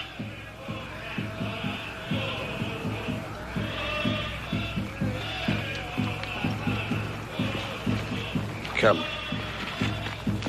I want to ask you something. You say you was just following orders and all this, right? Certainly, I'm a soldier. I want to ask you this. Would you kill white women and children if you was ordered to, Captain? That's ridiculous. No, it ain't ridiculous. Supposing your commanding officer gave you a direct order to kill them, would you do it? Of course not. Why not? It wouldn't be right. Oh. And it's more than just orders, ain't it, Captain? There is a right and a wrong. I don't know what you're trying to trap me into. All I know is killing Apaches is right. Right before the eyes of man, and right before the eyes of God. Oh, that's good thinking, Captain. All this world needs is more thinkers like you.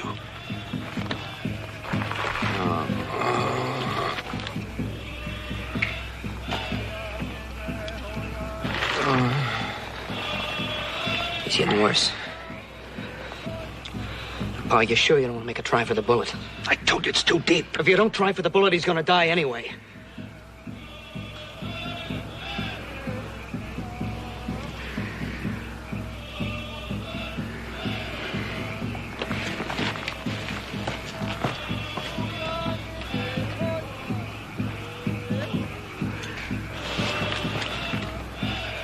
All right, what are you doing?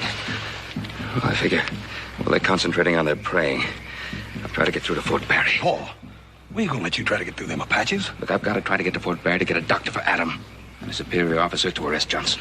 You got everything figured pretty good, ain't you, Paul? But you figured one thing wrong. You going. That's right, I'm going. No, you ain't. I thought of it first. Now, stop your argument, both of you. I'm going, and there's no more argument about it. I fought Indians long before you were born. I know this area much better than you do. Paul, how you gonna get through without a horse? The nearest Remuda's Dark Canyon's only a couple of miles away. I can get there on foot and find me a horse. Please let me go.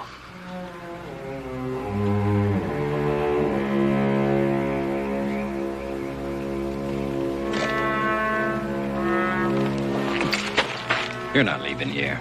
We need every gun we have. Let go of my arm, Johnson.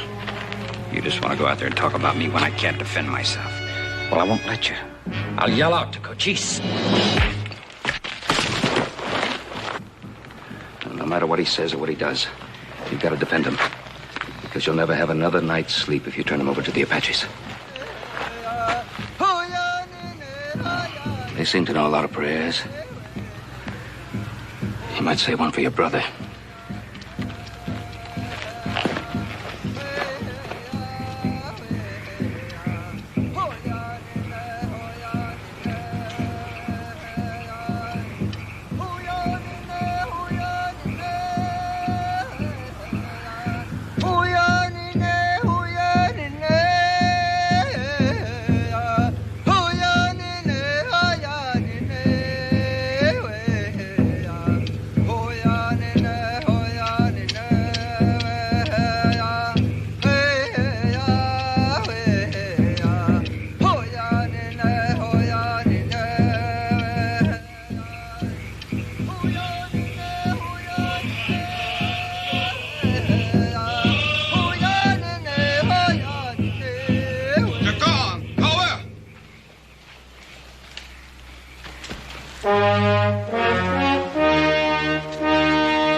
He was on way to get help. We caught him. Why did you not kill him? All at once? No. There are many hours left in this night. He can die a little during each one of them.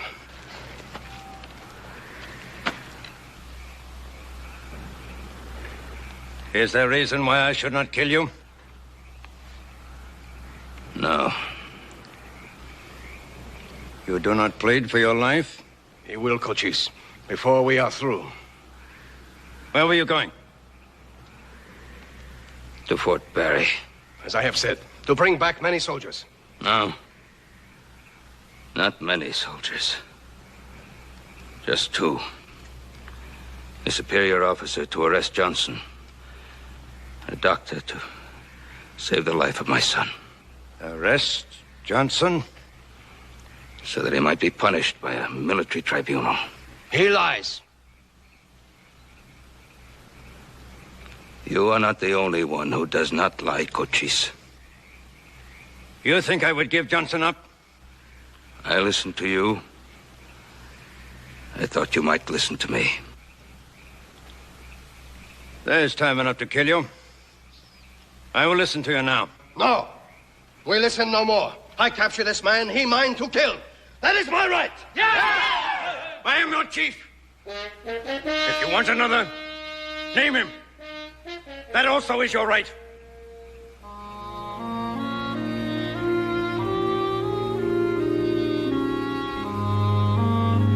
Come.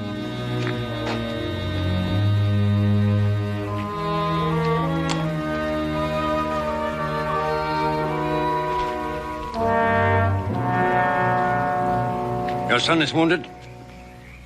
He was hurt trying to get water. Give me Johnson. And take your son to a doctor. I cannot do that. Do you not believe I will let you go free? I believe you, Cochise. And you must believe that I despise Johnson. And yet you? You and the others would die for him. The others are my sons. We do what we must do.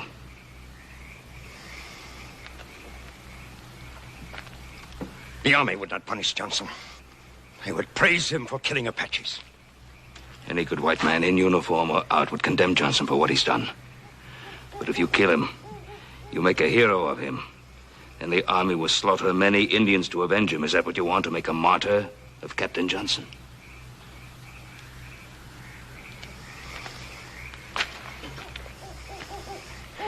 Can you promise he will be punished? No, I believe he will be. No. That is not enough. My men are hot with hatred, and with cause. Too long has their enemy been held from them. Cochise, it is less than 5 hours' ride from here to the fort, the same back. 10 hours in all. I ask you for those 10 hours. The fort would send soldiers to destroy us all. If an officer does not come back with me alone, I will return and deliver myself into your hands again. With my sons dead, I have no reason for living. I have ordered the attack for the moment of the rising sun. Return with your officer by then, or the attack will take place. Cochise. One more thing. What is that? There, without water, my son suffers very much. Then Johnson will drink two. One canteen, no more.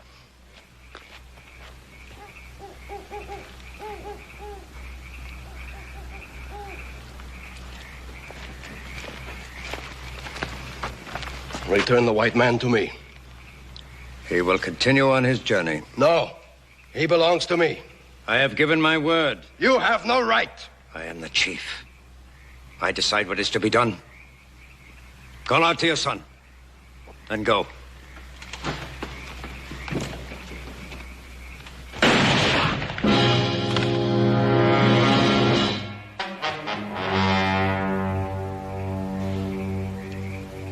Call your son. Joe!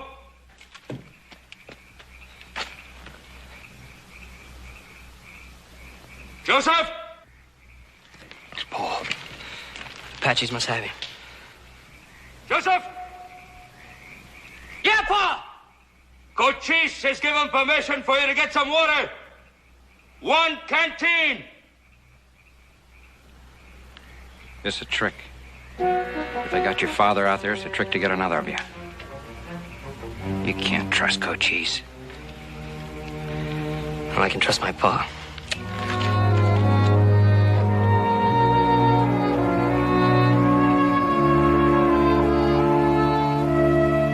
Bring him a horse.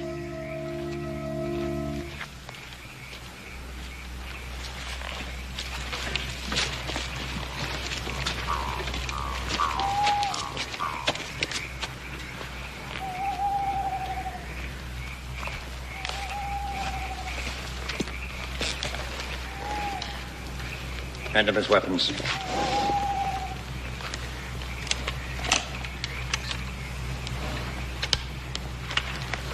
Go.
white man has the water.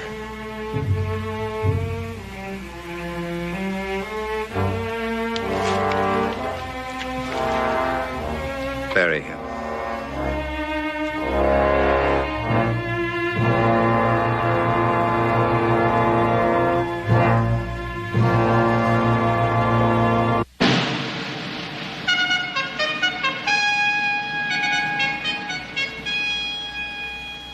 Surely, Mr. Cartwright, you can't be serious. I have one son with a bullet in his gut.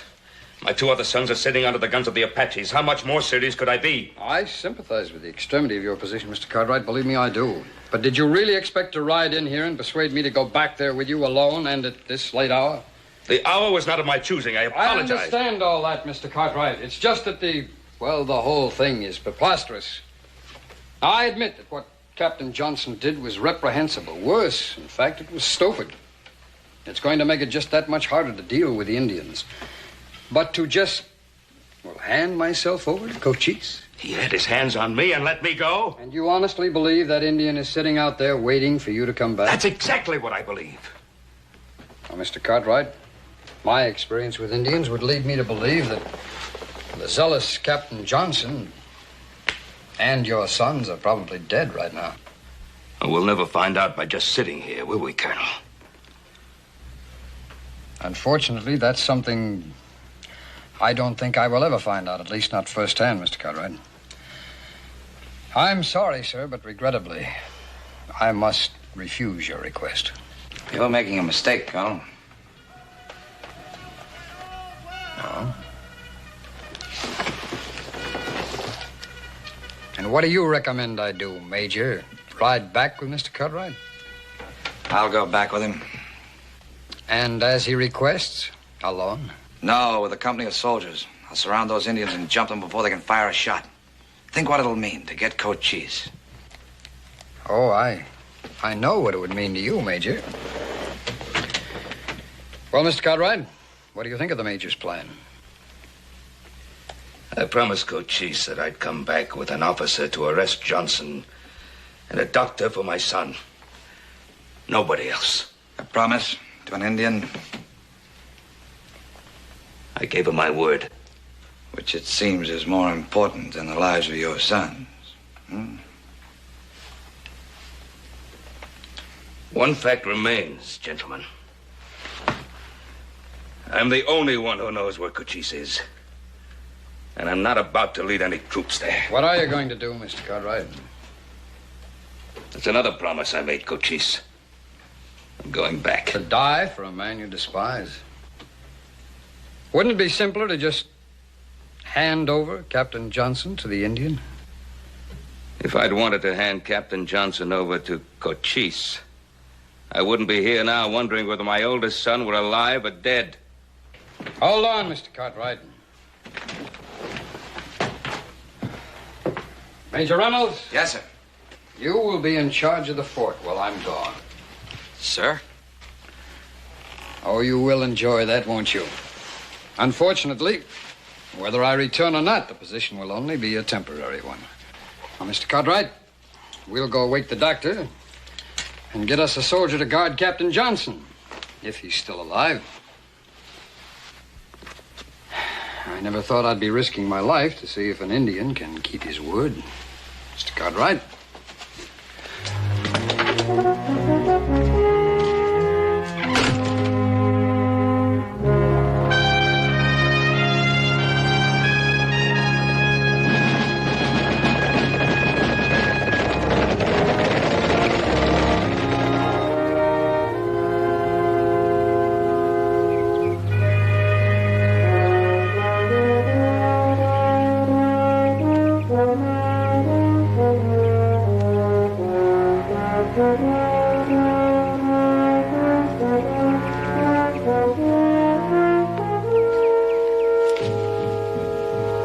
It is the time.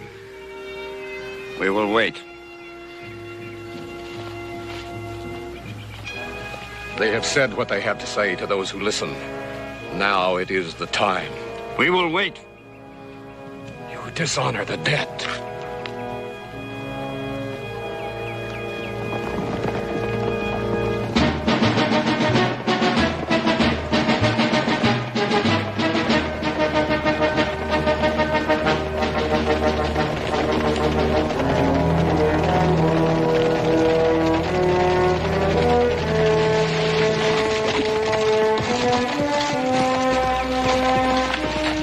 We're late, Cochise. My sons, no gun has been fired since you left. This man is the doctor. Send him to your camp. Beyond the rocks.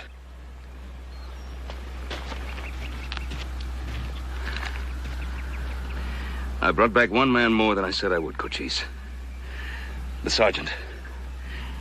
If you give up Johnson, he will guard him back to the fort. Who is he? Colonel Clinton Wilcox, commanding officer, Fort Barry. Now, you never heard of me, Cochise, but I've heard a great deal about you. I understand you keep life from getting dull in Arizona. Well, to the business at hand. I've come to arrest Captain Johnson. What will you do to him? The Army has no pride in Captain Johnson, nor do we condone his actions, Cochise. He will be punished, and severely.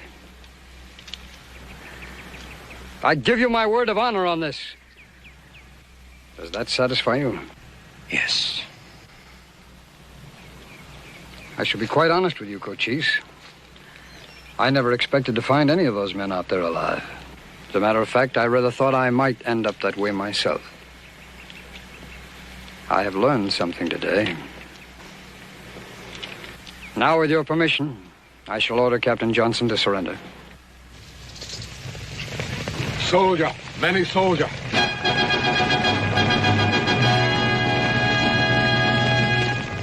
You spoke of honor, Colonel. Seize them! Those men are here against my orders! They are here! Enough soldiers so all of us may die. March one to the left. March two to the right. But you will die first. And after you, your sons.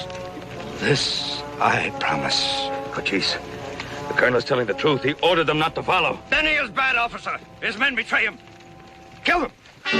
Cochise! You were betrayed by a trusted lieutenant. Your own gun killed him. Your own gun, Cochise!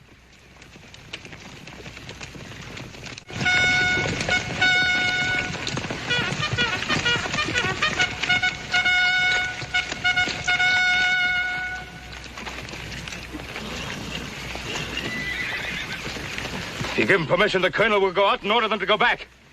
I'll go out and take command of them. I will not, Cochise. I will order them back. Do you believe him? Yes.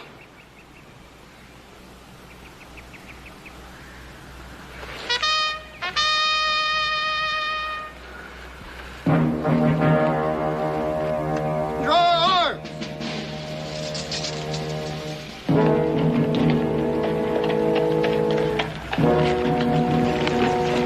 Get back in the saddle, Major.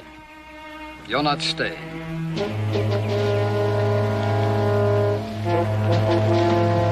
Now, my instructions to you are for you to remain at Fort Barry. Sir, in my opinion, if we... You have no opinion, Major. You had an order. Lieutenant Culver. Colonel Wilcox, this is Cochise. The Indian War in Arizona stamped out in one move. Major Reynolds, you are hereby relieved of your command. Lieutenant Culver, you will assume command of the troops. Yes, sir. Major Reynolds, when you get back to Fort Barry, you'll consider yourself under close arrest. The charge, disobedience of a direct order. And Mr. Culver, if for any reason I do not return, you'll prefer that charge under my name. Yes, sir. Now, you men, bear witness to that charge.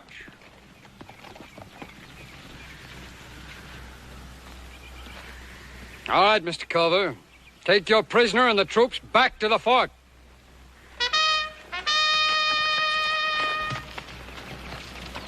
Forward!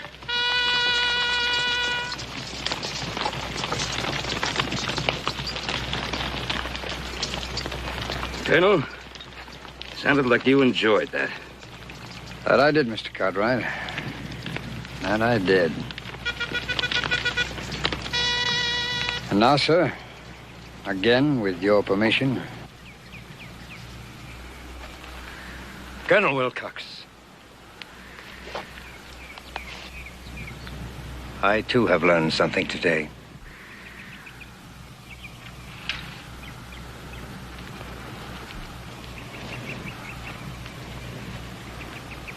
Captain Johnson. This is Colonel Clinton Wilcox, commanding officer, Fort Barry. You will surrender yourself to me. No! Captain, I am giving you a direct order.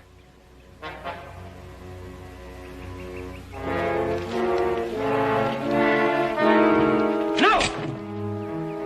You're acting under duress, Colonel. I'm not required to obey your order. I am not acting under any duress, Captain.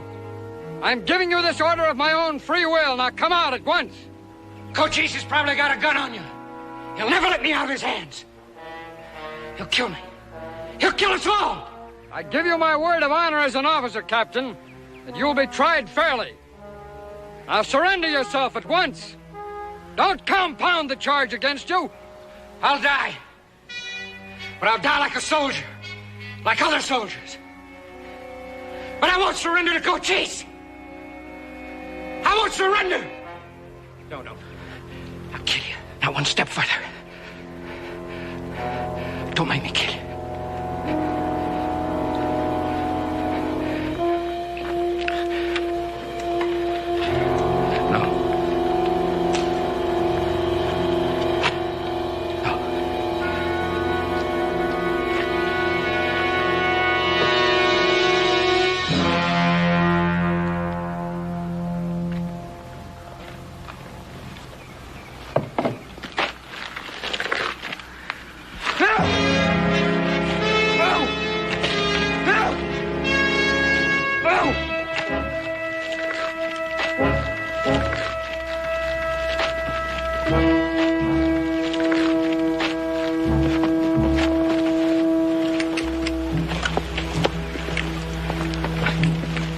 I was just obeying orders, Colonel. You understand that, don't you? It was just obeying orders. Well, you can't punish a man for obeying orders. Sergeant, this man is your prisoner. Take him in charge. It was just obeying orders.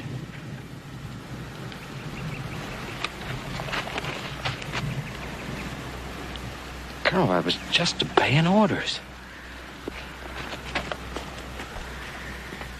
He is not typical, Cochise.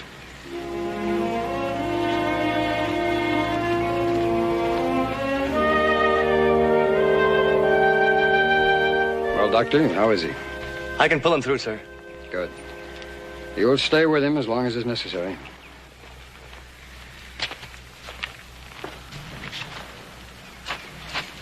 Thank you, Colonel.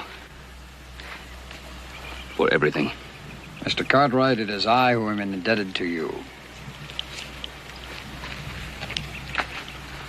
Cochise, it's reassuring to know that one need never be too old to learn. We all learn. When we learn enough, maybe we no longer have to kill.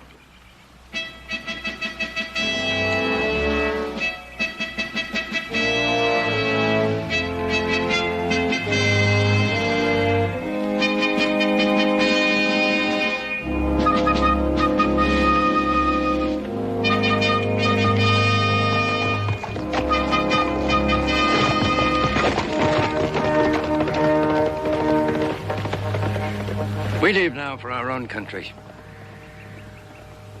Cochise. Over those hills is my land. You are always welcome on it.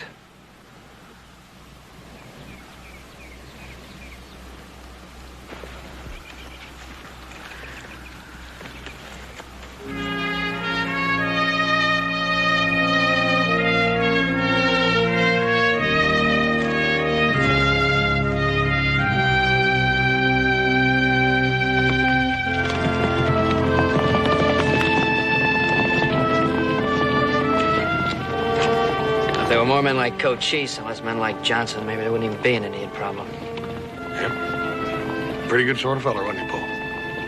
Yeah. Most men are, given half a chance.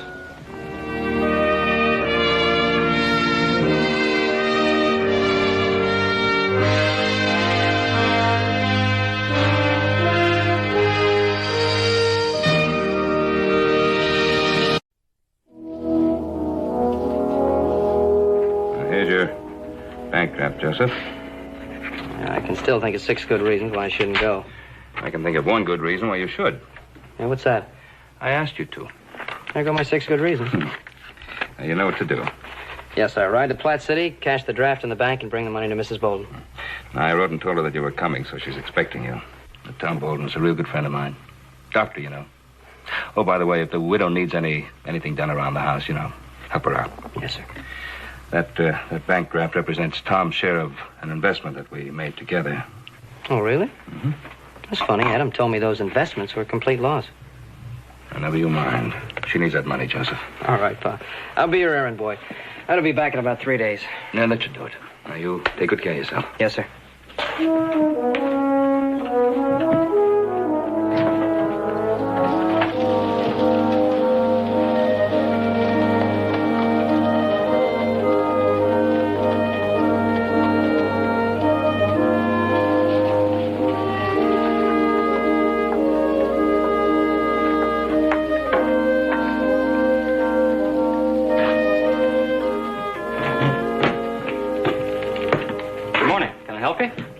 Joe Cartwright. I believe a wire was sent ahead of me about a bank draft I wanted to cash. Oh, yes, sir, Mr. Cartwright. Came in yesterday. Are you familiar with the Bolden place? Lee Bolden? Yeah, that's right. Sure am. She's delivered milk and eggs in town the past 3 years. You a friend of hers? Yeah, sort of. Is her place far from here? No, about 20 miles. You just stay on the main road north till you see her sign. I got 9 thumbs and a big toe for fingers today. Town's losing a bachelor tomorrow, and I'm gaining me a wife. Oh, well, congratulations. You mind telling me what you're doing? Well, not at all, son. I'm going to rob your bank.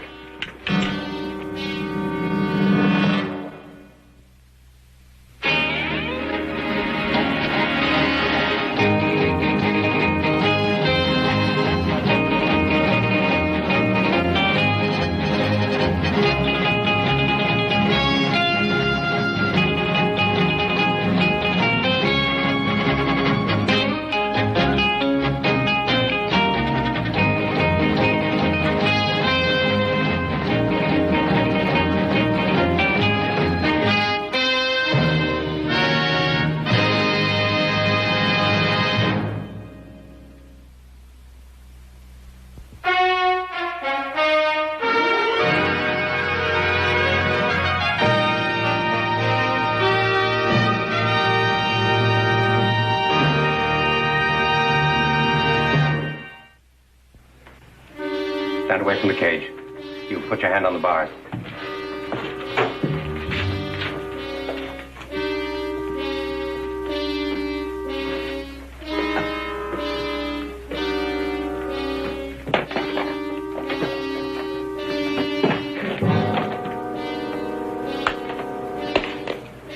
Gavin, get in here. Now, don't fiddle around. Just get it and get out. What's the matter? You scared, little man? Well, I was born scared. You know, it's part of me. Come on, Gavin. Come on. Poochie, you stay with the horses.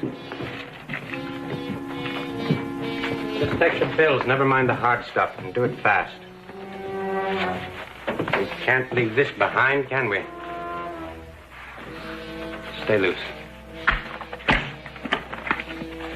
Here. Must be close to 10,000. There is. I'll take it.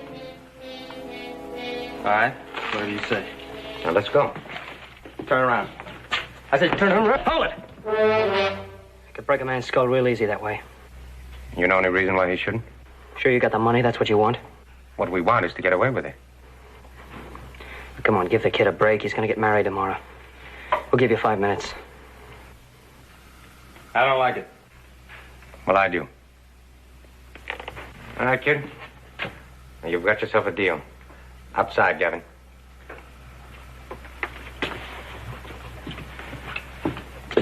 I still don't like it.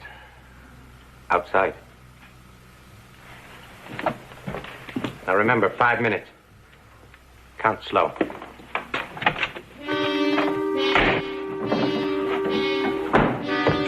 Stay away from that door. 3 of them out there.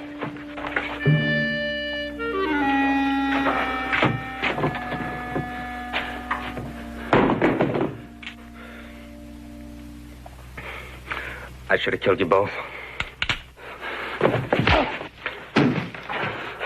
They don't hang a man for bank robbery, but they do for murder.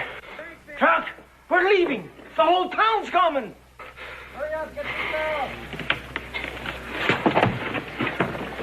Wasn't even his money.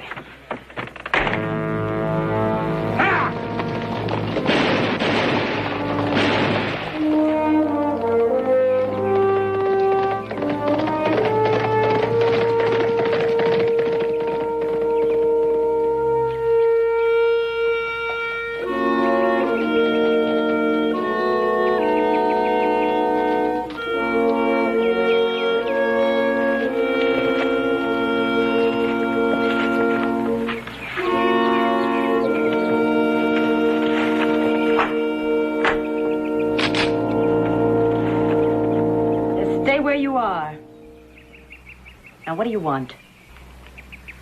Well, as a starter, I'd like you to point that in another direction. I'll decide where it points as soon as I find out what you're doing here. My name's Joe Cartwright.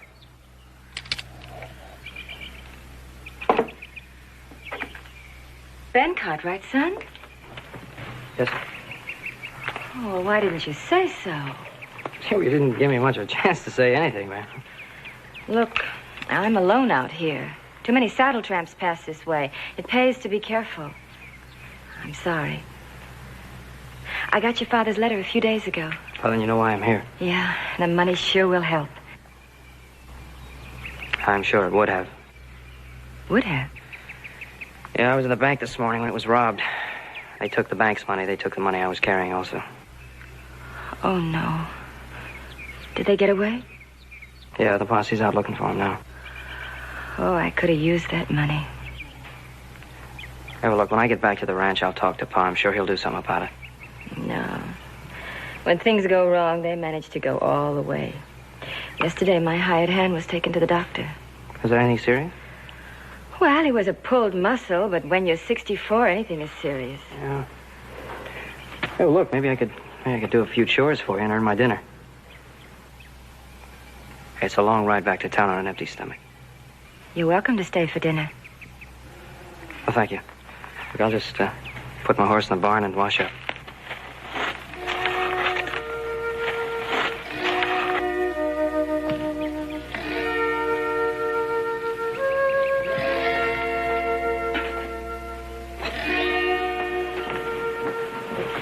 I think we'll be more comfortable in here, Mr. Cartwright. Here, let me help you with that. You set a fine table, Mrs. Boulder. Well, I don't get much chance to show off my cooking.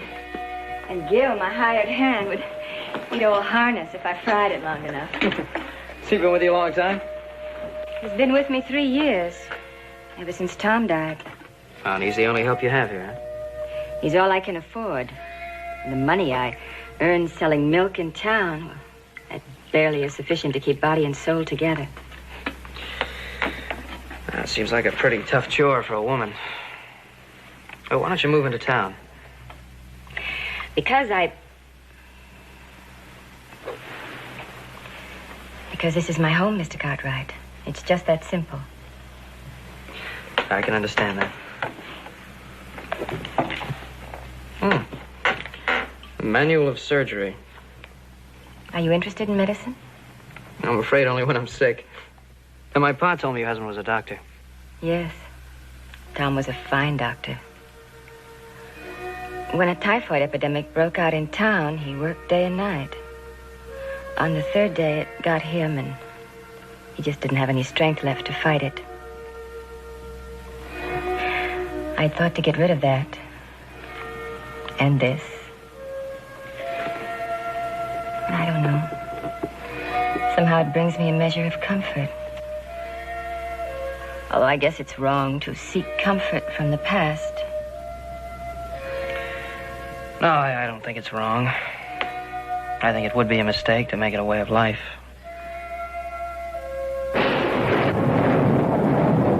Well, better be on my way. I don't like to ride in the rain. It's 20 miles back to town. The storm will break before you get there. Yeah, I'm afraid you're right.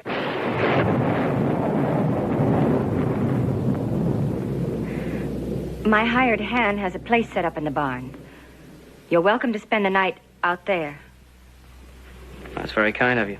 Thank you very much. I think I will. Look, is there anything I can do for you before I go? Not a thing. Well, then I'll say goodnight and goodbye. I'll probably be gone before you're up in the morning.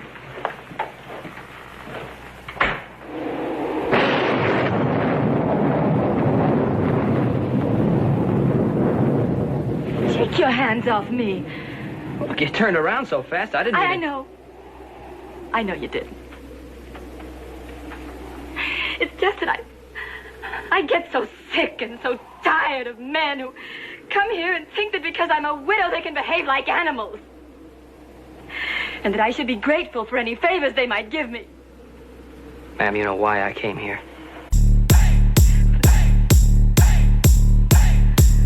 I'm sorry. I was very wrong. I get so accustomed to the other...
Yeah.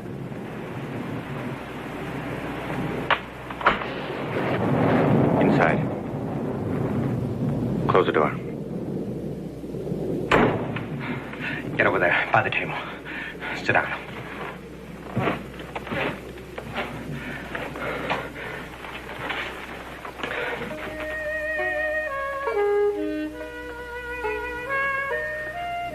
Give me the gun.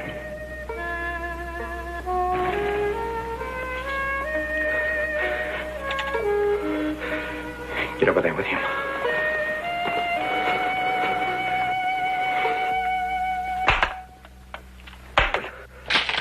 You got any more guns in the house? No. You're lying.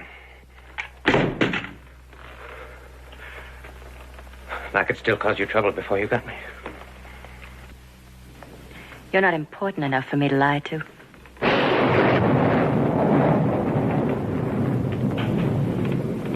Son, you tell her who I am. Maybe it'll make me more important. One of the men that robbed the bank. Figure the posse's about 2 steps behind us. Step and a half, but they're big ones.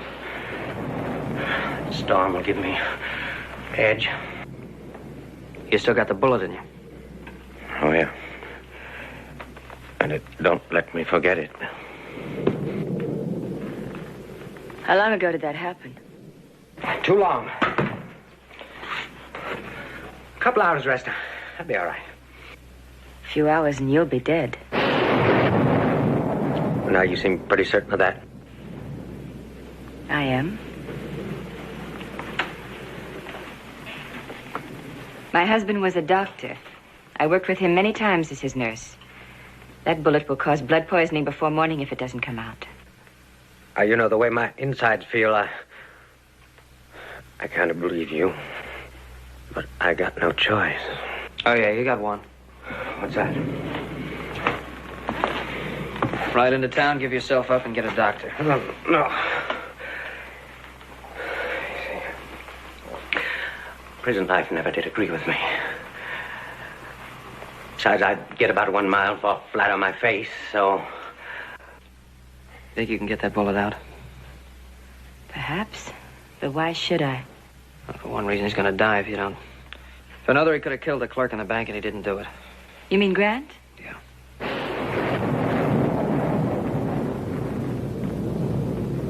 The pain. You'll never be able to stand it. You let me worry about that. All right. Clear the table. Hold it. Wait a minute.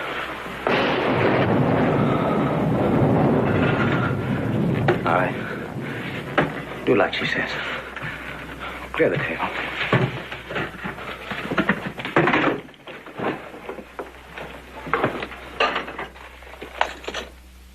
Just a minute.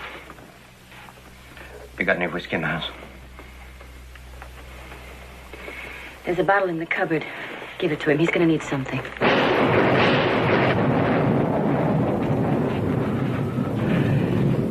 I've never been cut before. I don't like people touching me.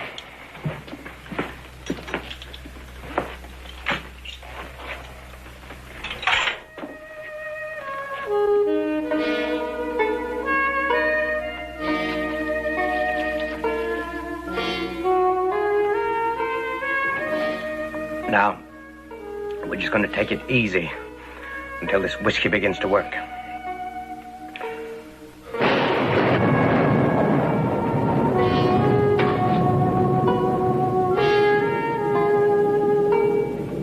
And no tricks. Because I'll kill you both. This time for sure.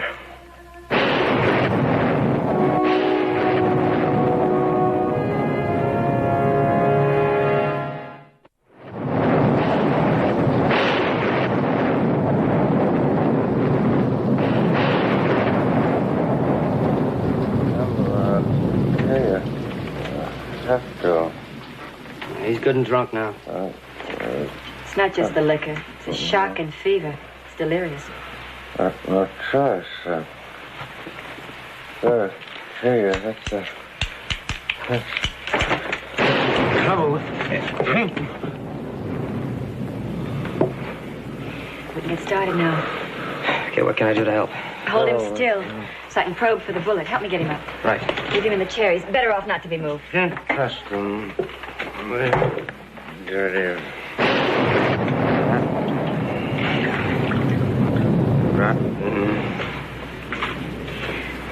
I think we better keep him talking.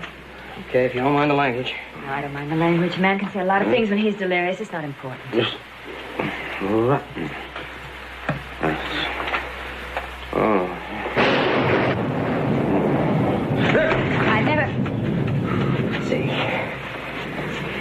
Never known your kind before. The kind who takes things by force. What makes you do it? Because it makes things easier? Now, what is it you want, lady? My whole life history? Huh? Is that what you want? Back to the time when my folks died in a fire? Hmm? Back to the county farm when they sent a kid that nobody claimed? Is that what you want? Lots of children grew up orphans. Is there a woman in your life someplace?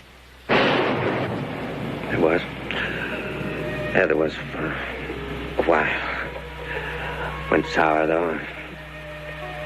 I don't know, maybe it was my fault. She was, just like you. Awful pretty.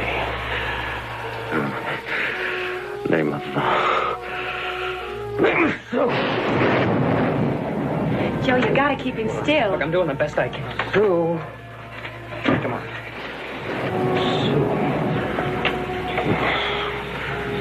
Sue. Sue.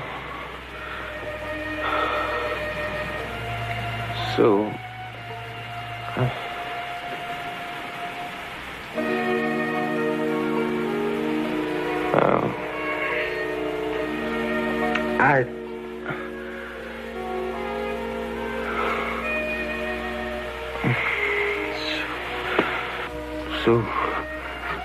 Don't go away.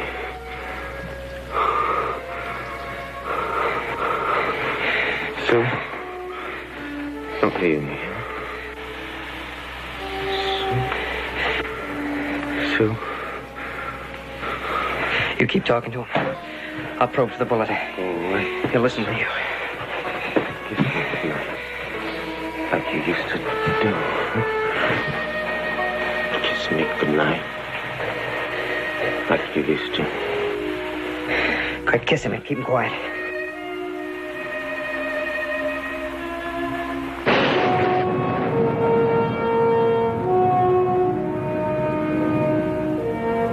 I got it.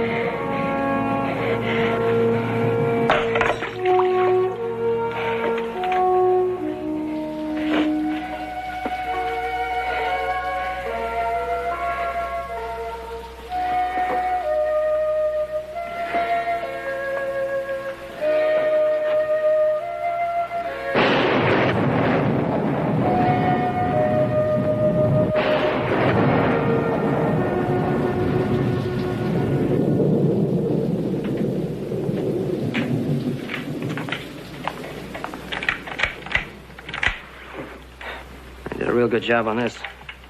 Look, if you can manage, I'd like to ride into town and get some help. Well, that would be useless.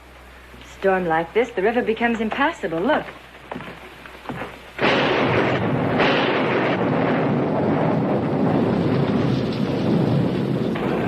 That's not so good.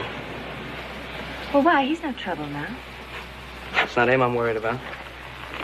Those two friends of his just might decide to meet here. Wouldn't that have happened already? That's too hard to say. Here, I'm gonna go outside and have a look around. You take this. Look, I know he's no trouble. It's just in case. All right.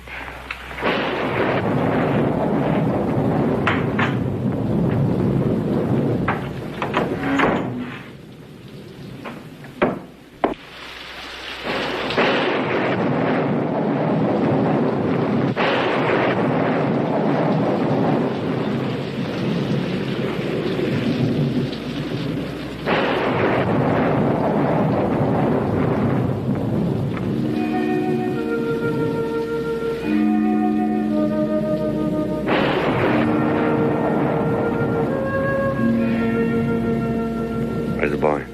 Going to get the sheriff? Yes. As soon as the storm eases. $10,000 down the drain. Well, it almost worked. Was it worth it? Who knows? Might have been.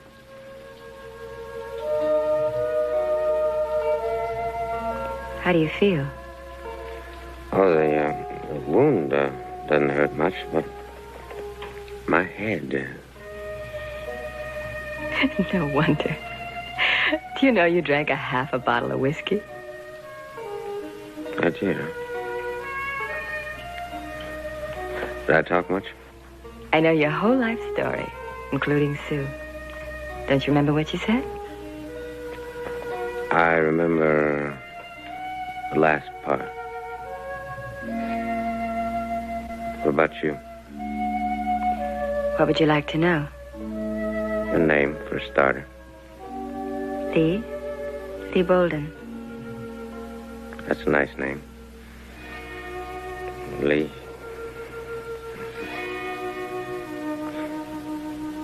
You said your husband was a doctor, didn't you? He's been dead for some time now. You have somebody else? No, Mr. Drug. Like yourself, I'm quite alone. I think I better get some food in you.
Still damp. That's all right. Thing hasn't been washed in about a week. Is that you, Joe? Joe, is that you?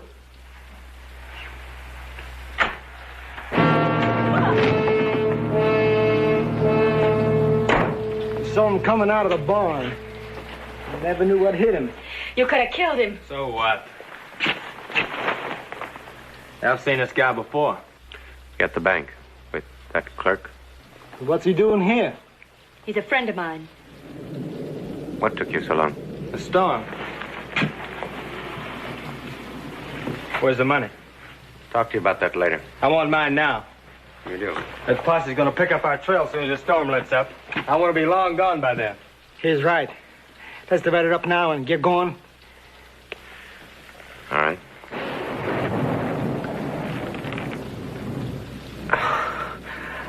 I'm sorry, boys, but I couldn't make it 10 feet. You don't have to. Just tell me where it is. I'll get it.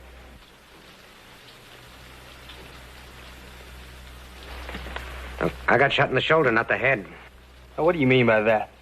I mean, we get the sack and we divide up the money, and what happens then? We get out of here. That's what happens. And then I sit here and wait for the sheriff, right?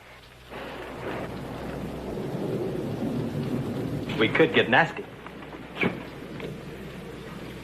Oh, you know better than that. I'll put that thing away. Well, he's got us on the hook. You gotta go along with him. All right. You get to the storm lets up, but that's all you get.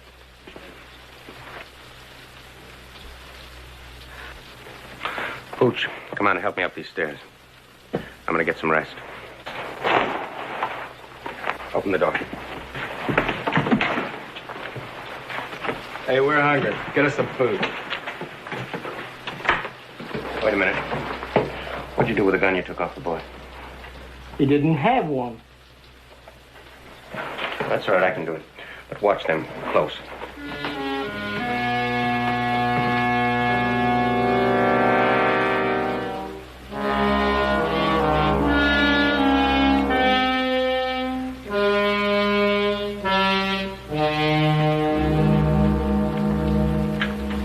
Hey, Gavin, what you gonna do with your share? I'm gonna get as far away from you as possible, Pooch. You know what I'm gonna do? I'm gonna get me a case of whiskey, a arm full of women, and destroy myself. And then if I have any of the 3,500 left, I'm going to spend it foolish like.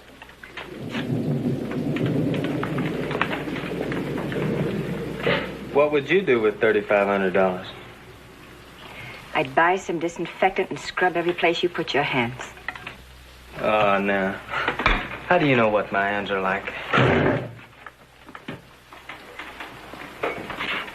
Lots of girls thought they were real gentle. Take your hands off me. Of course I will. But first, I want to show you that they're not as bad as you make them out to be. What rough, huh?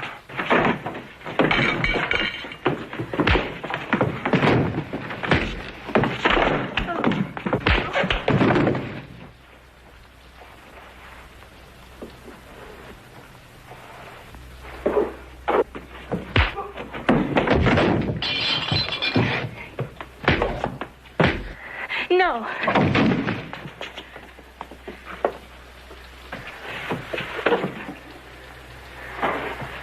I can keep us up all night, hardhead.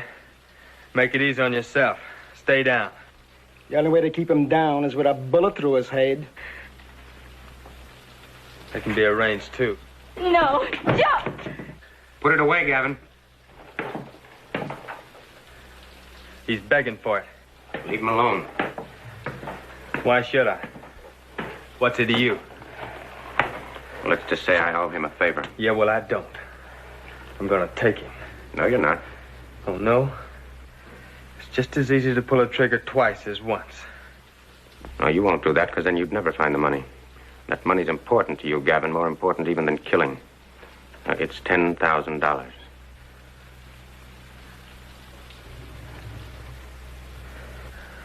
You came close. Awful close. I'll stand watch outside. Or I might be tempted to change my mind.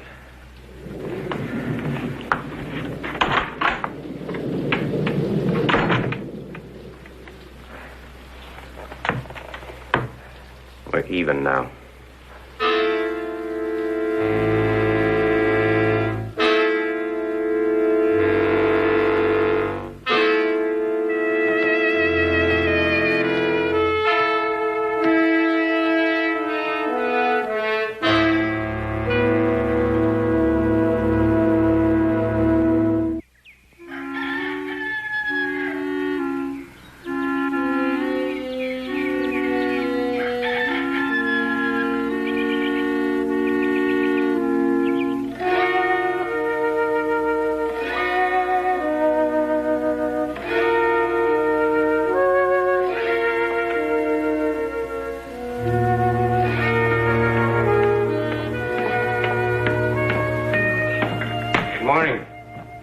Coffee's on the stove.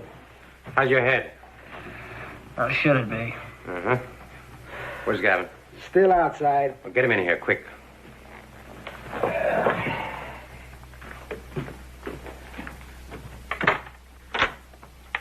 Hey, Gavin! Come on here. Pooch. Yeah?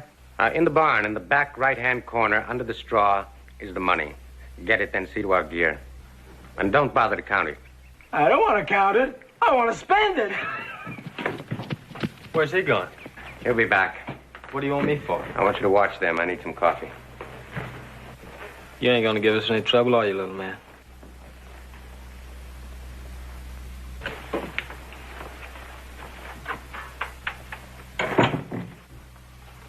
Oh, Mrs. Bolden. I'm afraid this needs a woman's touch.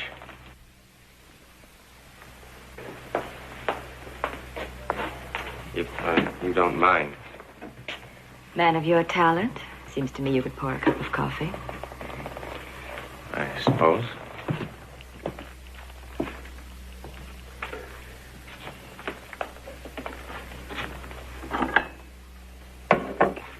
Thank you. Truth is, I wanted to talk to you. I wanted to say goodbye and thank you for all you've done. You're welcome. Goodbye. Wait.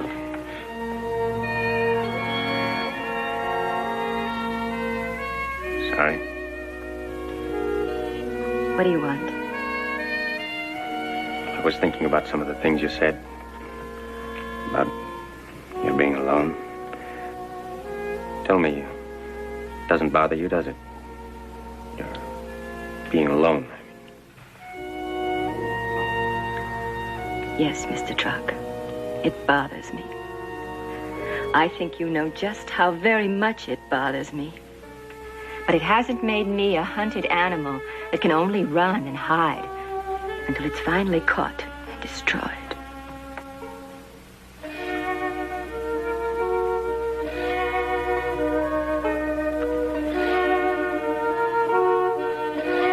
Why couldn't I met you before?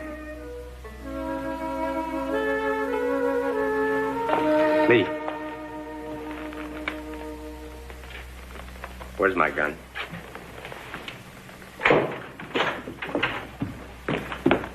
The $10,000 you said was in the barn? Yeah. It ain't. Did you look in the corner where I told you? I looked in all four of them. There's no money, Truck. No money. Try again. Maybe this time you can come up with the right answer, huh?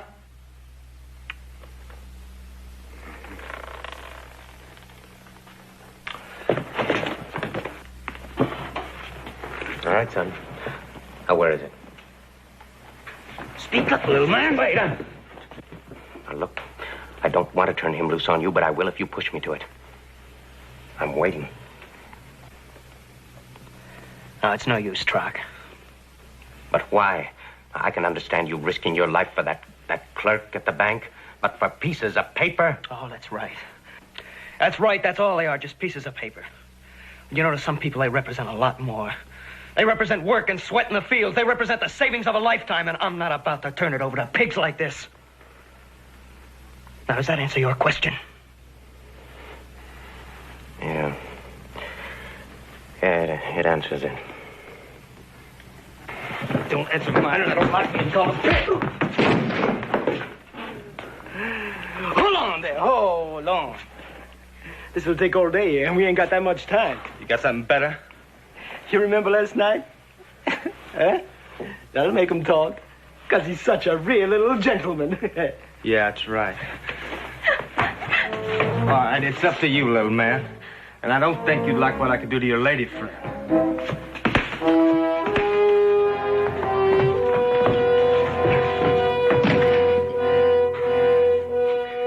Touch her again? I'll break your spine.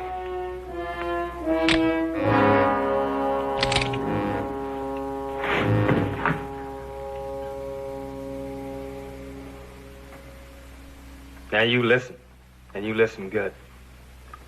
We're fed up to here with this. Huh, Poochie?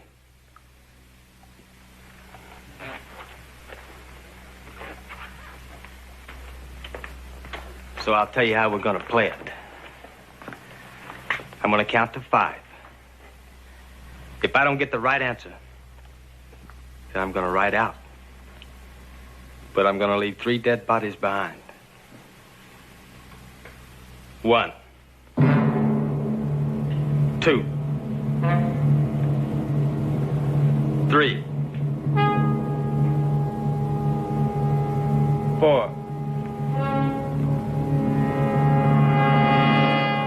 I'll show you where the money is. All right. Pooch, you stay here with them. You. Let's go.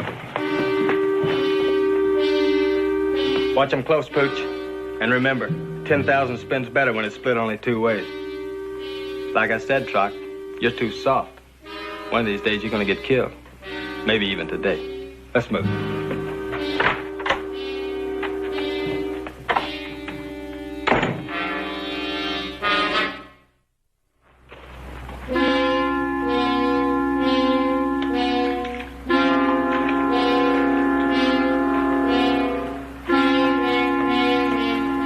You get one chance, hero, so guess right. Where is it?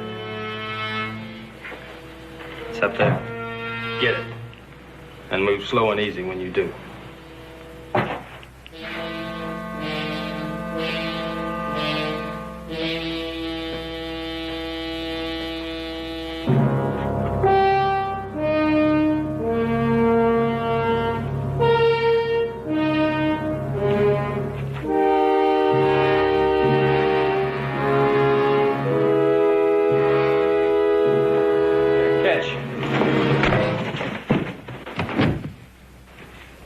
move, but it only gives you a couple extra seconds to live.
Someone's coming out of the barn.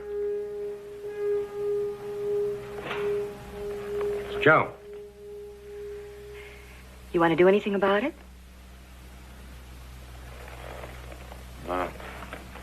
Like what?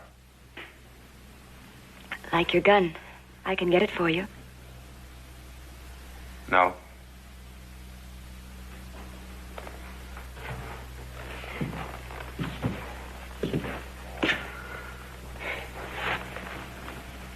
I better go.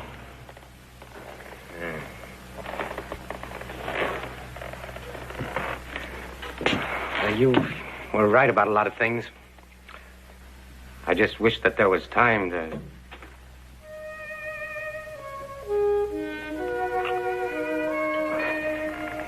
Goodbye, Mrs. Bolden. You need some help with that? No, I don't need any help with that. Joe, he doesn't go with you. The money, yes, but not him. Leave it alone. All you need is your horse. Now you take it and you get out of here. No, you're wrong.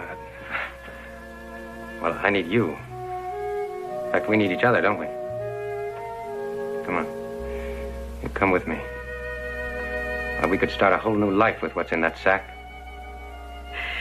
We would be building on a rotten foundation. We'd never make it. This is my home, and here I stay. Now you get out of here, and don't you ever, ever come back.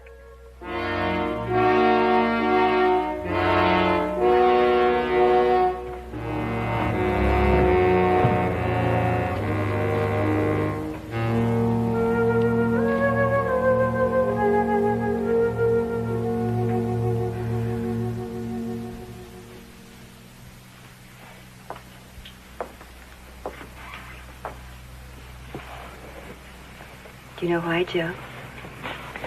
I think I know why. I'd been letting the memories of the past become a way of life. It was all I had to cling to, till now. A few short hours, but he filled them with more meaning than I had known in 3 years. Well, he was a lucky man, if only for a few hours.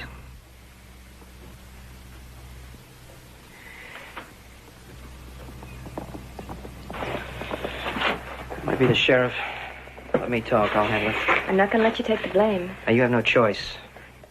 Please, Joe. I said I'll handle it.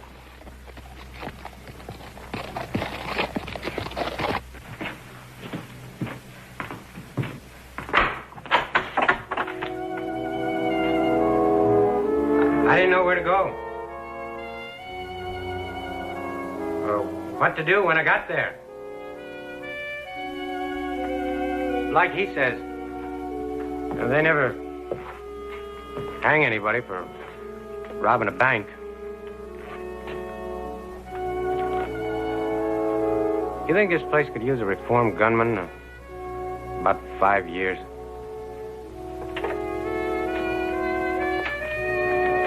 I think he'd find a job that could last him all his life. You do?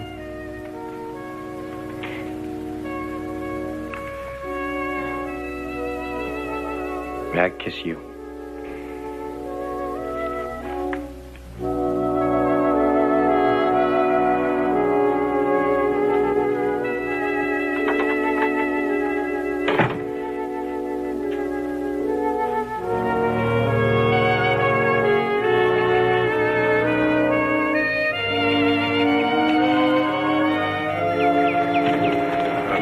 Me usually doesn't get a second chance. You're one of the lucky ones. I know it, son. I know it.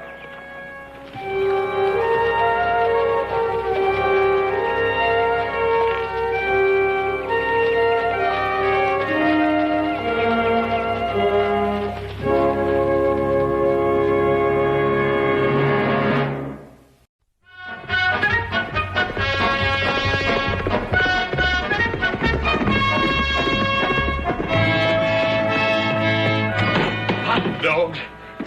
Smell them biscuits a mile down the road.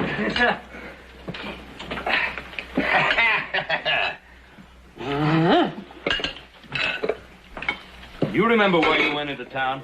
Yeah, yes, sir. What did I go town for? The mail. Oh, yeah, the mail. Paul, you got a letter here from Judge Dean Benton Sylvester from Houston, Texas. You know him? Yeah, Dean's an old friend of mine.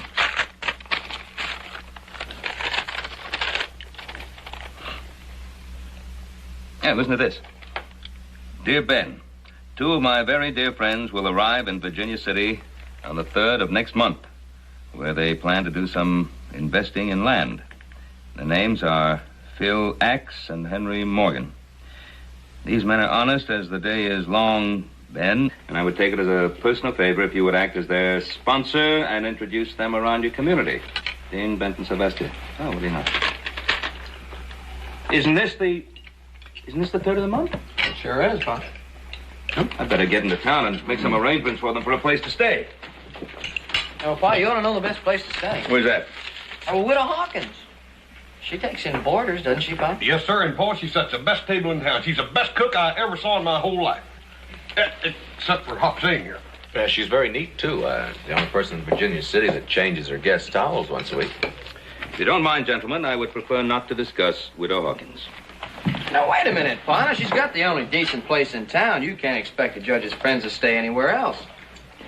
I suppose you're right about her having the best place in town to board. Well, I'll go in and talk to her. Adam, would you care to come with me? What? Why, Paul? Protection? Now, Pa doesn't need any protection against the widow. I spent a whole day with her last year at the June picnic. Had a wonderful time. I spent the whole day with her at the June picnic because I happened to draw her name out of a goldfish bowl in which were the names of 50 other ladies. I hear tell, Paul, around town that you sort of arranged that. Now, just one long minute. And you look at me when I talk to you. Yes, sir. I know that half the people of Virginia City are trying to get me married off to Widow Hawkins. Now, maybe I have to take their smirks and innuendos, but I don't have to take it from my own family. Do you hear? Yes, sir. Yes, sir. Yes, sir. You coming along, Adam?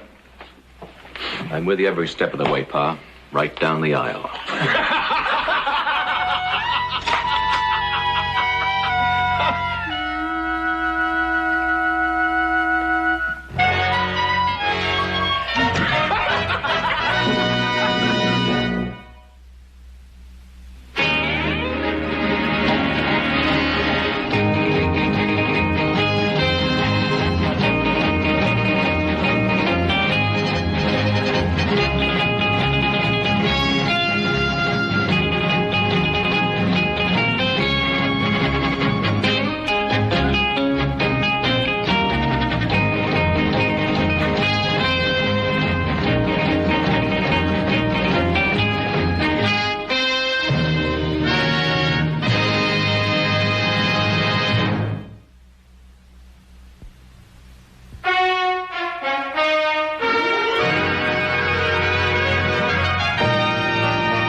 dear boy. How nice of you to come calling. Well, Clementine, it's very nice to see you.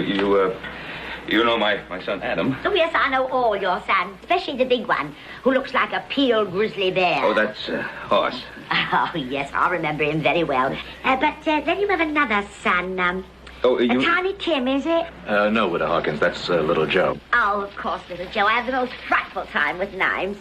But do come in, and I'll brew you a nice cup of sassafras tea. Clementine, actually, we really don't have that time. Now, Benjamin, that is not being very neighborly. For years I've been trying to show you the inside of my house, and now is the time. And I shall not take no for an answer.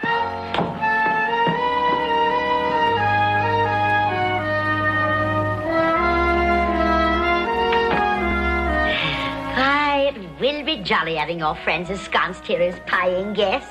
Oh, the tea will be ready.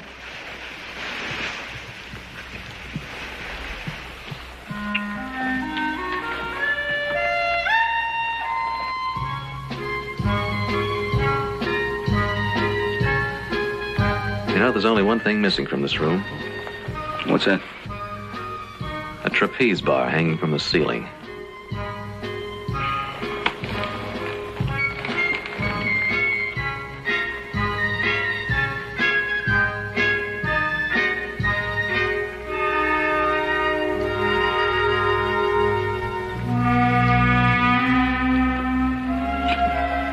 Benjamin, I see you've been admiring some of my posters. Yes, My, I do miss the theatre so. You know, that was how I met my late departed. Oh, Mr. Hawkins. Cool. He were a fine gent, he were. Thank you. A better husband no lady could ever wish for. Courteous to the extreme, generous to a fault, and all muscle.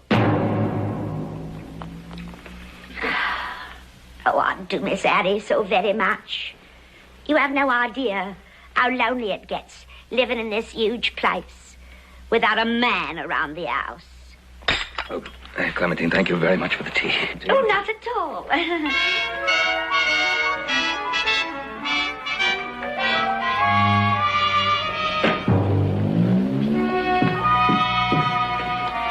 With your friends staying here and you visiting them, it'll give us a chance to catch up on our talking.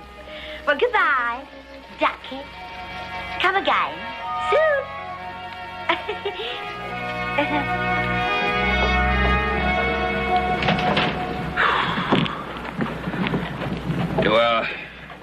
Since I'm in town, I might as well tell Mr. Jefferson, Mr. Axe, and Mr. Morgan are coming to Virginia City. All right, Ducky. What was that again?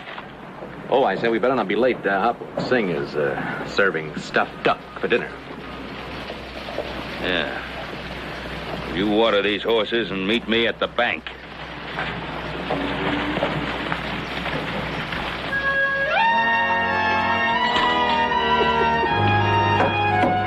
Morning.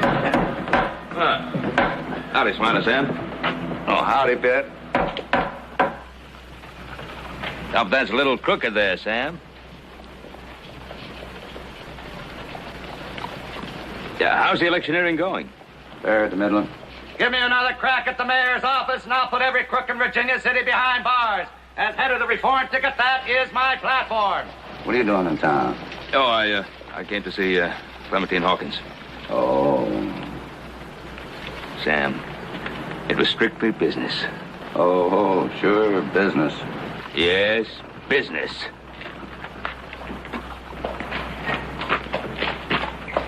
Now, it just so happens that there are two wealthy businessmen coming here to Virginia City to invest in land.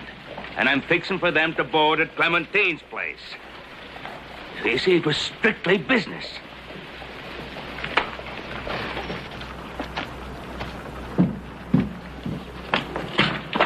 Harry, I beg your pardon, Ben. Sorry, Harry. Listen, a couple of things I'd like to talk to you about. I tell you, go on in my office. I've got some business to attend to. I'll be back in about 10 minutes. Harry, my business won't wait. Are you in that much of a hurry to get out of town? Yeah? Oh, very well. Oh, sorry, Harry.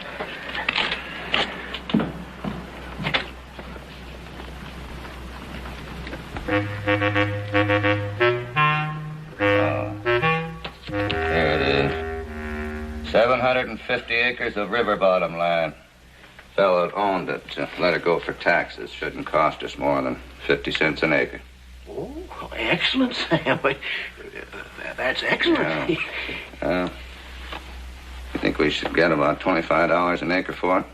Well, now, Sam, let's not be greedy. Let's ask $20 an acre, and then we can settle for 15.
You see, it's not only conveniently close to the town, but over yonder, just beyond those trees, there's a lovely creek that flows through the property. We call it Sunny Acres. Well, it's beautiful. Just beautiful. And it appears to be exactly what we've been looking for. What price are you asking for it? Well, sir, we've decided to let it go at a sacrifice. Shall we say $20 an acre? Well, that sounds fair. And equitable. We'll buy it. Now, gentlemen, do you wish to pay for the land in money or by check? Oh, by cash, of course. Yes, as soon as we sell our nest egg. Nest egg? An emerald. One of the world's largest and most perfect. See, it's called the Burma Rarity, and by consolidating our cash, gentlemen, in this beautiful gem, we eliminate the hazard of carrying large sums of currency upon our persons. How much is it worth? Well, it's been appraised at $50,000. But we are so anxious to get our land project development started, we are willing to let it go at $25,000 cash. $25,000? Precisely. Well, gentlemen, my bank will be happy to purchase your gem. Of course, I'll have to have the approval of the board of directors, but that will require only a few days. Gentlemen, if you were to ask Clementine Hawkins, I'd say they should go as first come, first serve. Do I understand that you want to buy the emerald? Cool. And wouldn't I be a foolish one to let pass such a quick profit? Where are you going to get the money?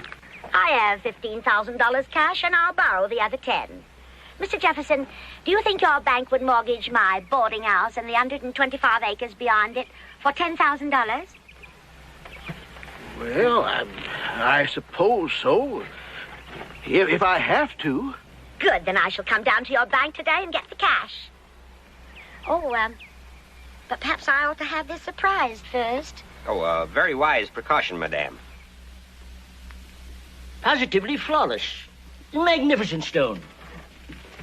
Allow me to read you this little card. The Burma Rarity, a replica of the famed Emerald of Burma. Lately, a part of the collection of J. Willoughby Smythe, San Francisco financier. Now, madam, we wish you to have this handsomely engraved little card absolutely free of charge, along with this genuine fake replica of the Burma Rarity.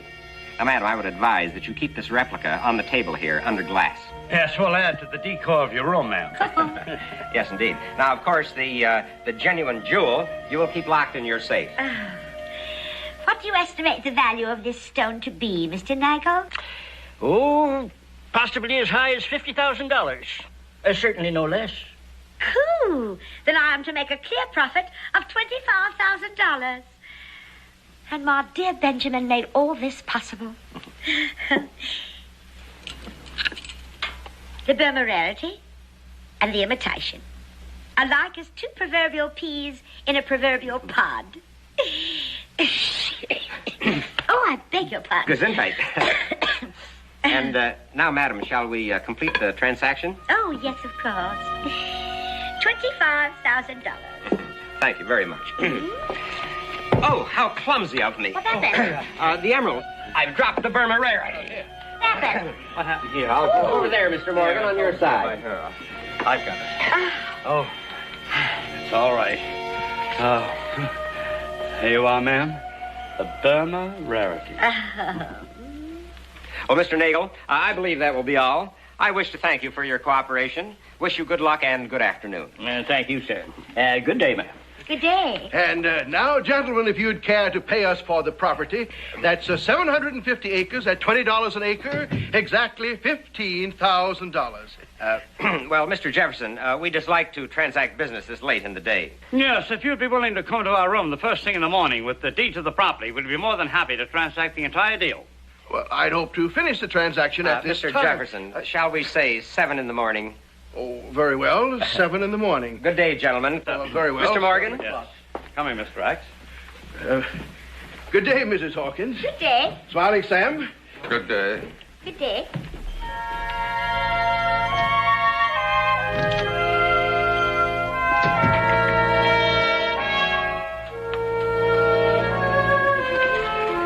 Oh, you beautiful moneymaker.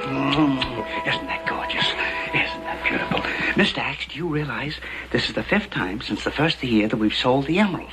Yes, Mr. Morgan, I realize that. And do you realize that our total profit to date is exactly $125,000? By the way, who is scheduled to be our next customer? Well, I believe Ben Cartwright mentioned a rancher friend of his up in Oregon. Yes, and also remind me that I've got to order some more emeralds. Oh, yes, put it back.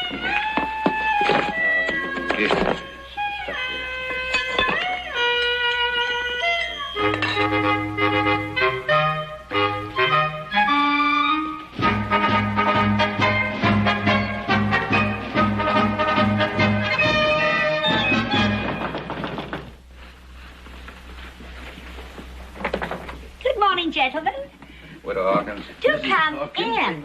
We want to talk to Mr. Axe, Mr. Morgan. We have here the deeds and titles to Sunny Acres. Now, all we have to do is to get their signatures. And their money.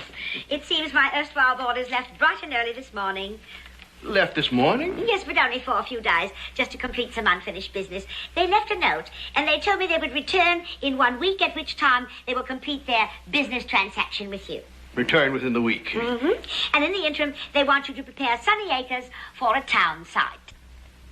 Prepare Sunny Acres for a town site. What do they mean? Well, they request that you stake out individual lots on which they wish to build homes, and each lot is to be exactly 1/2 acre in size. Each lot, 1/2 acre in size. There are 750 acres. They want us to stake out 1,500 lots? Oh, dear. Precisely. And in case you don't know it, they borrowed your horse and wagon for necessary transportation. So far, this deal has cost us 1 wagon and 2 horses. Cool, gentlemen, think of all the money you'll make. Now, Mrs. Hawkins is right, Sam. Well, we'd better get to it. We've certainly got our work cut out for us the next few days. Good day, Mrs. Hawkins. Good day, gentlemen. Good day, gentlemen. Good day.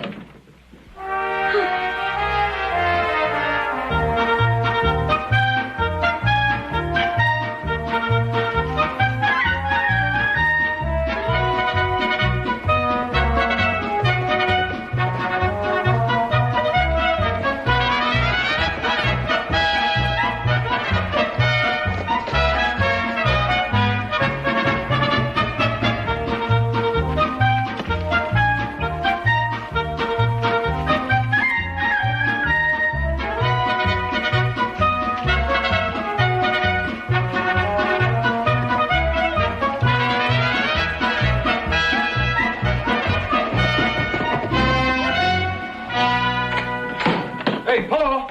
Yeah? Paul. I was just out rounding up some strays over on the other side of Virginia City. And you know that little old strip of land down there, kind of the creek bottom place? Yeah, I've been there a couple of times. Yeah, well, I just saw Mr. Jefferson from the bank and that Smiling Sam out there driving stakes in the ground and marking off lots.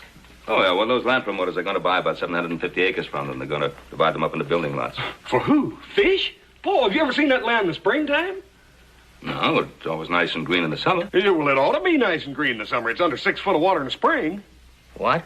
Yeah. Smiling Sam and his reform ticket.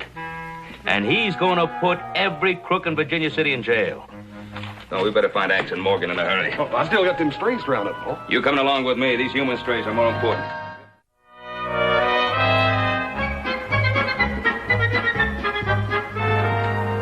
You mean they left early this morning? Bright and early. I believe they'll be back in about a week. I think I overheard them say something about Reno. Now, look, Clementine, when they return, warn them they must buy no property until they've had a chance to talk to me. I shall tell the gentleman that very thing. Thank you very much. Meanwhile, why don't you and your son sit down and I'll get the tea thing? No, Clementine, Hoss and I... it would only take half a mo. We really don't have now, any time. Benjamin, do sit down.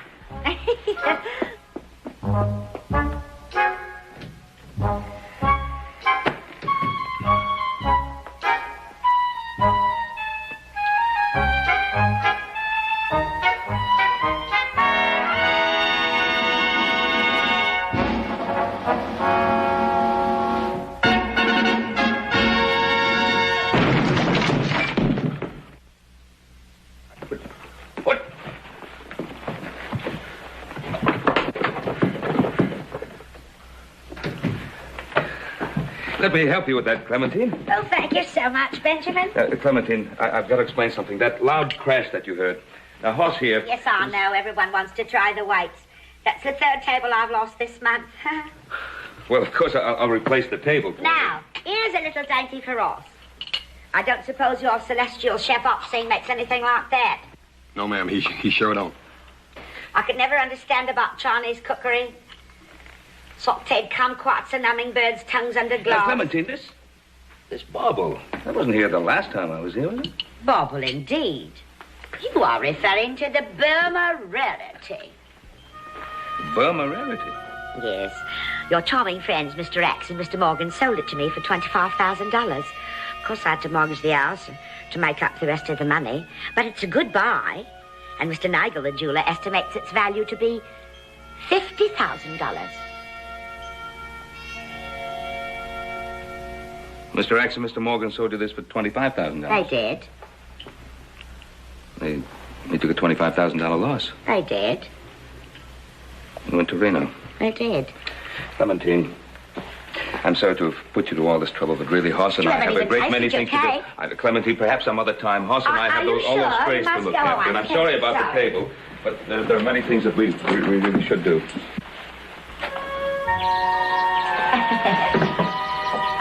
Do come back again, Oz. Well, thank you, ma'am. And you too, Ducky.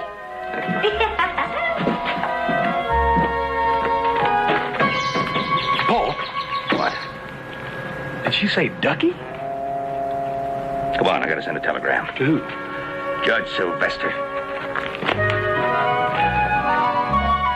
She did say Ducky. They fleeced me of $25,000. Stop. Pretended to sell me a genuine emerald, but during the transaction switched an imitation for the real gem. Stop. Catch the crooks. Stop. See that they're hanged. Stop. Immediately. Stop. Best regards, Dean Benton Sylvester. And in his letter, Judge Sylvester said that Axe and Morgan were honest as the day is long. And the days are getting shorter all the time. Well, obviously, Axe and Morgan forged that letter. Poor widow Hawkins. Mortgaged her place just to buy that fake emerald. Boys, I feel morally responsible for what's happened to Clementine Hawkins. I sponsored the crooks. I introduced them to her. And this is as much my problem as it is hers. Now, look, news of this must not get out to Virginia City. Well, why stall about her being swindled? They'll find out about it sooner or later anyway. Yeah, first let's find the crooks and get the money back for Clementine. Now, Adam, you stay here and take care of things. Hoss, little Joe, you come with me. Right, Pop. Hey, Paul. What? Wait a minute, listen. That telegraph feller told me that the widow Hawkins had sent a telegram to an insurance man to come out and appraise that gem. What? Yeah, he's going to be here at 8 o'clock on the stage. I forgot. It'll be 8 o'clock by the time we can get to Virginia City.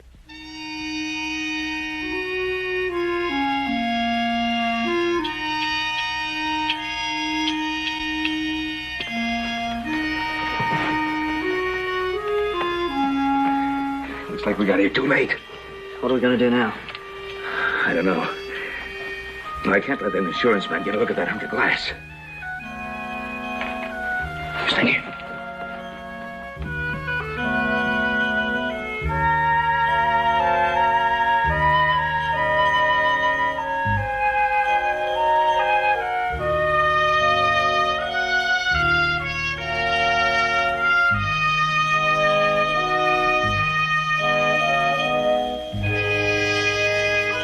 He seems to be doing all right so far.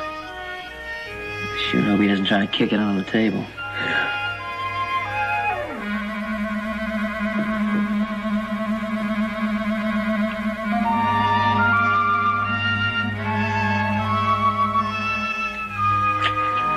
Dad, burn it. Look, Joe, it's up to me and you. We got to get that fake emerald. You shoot the light out, and I'll jump through the window and grab it. Right. Now.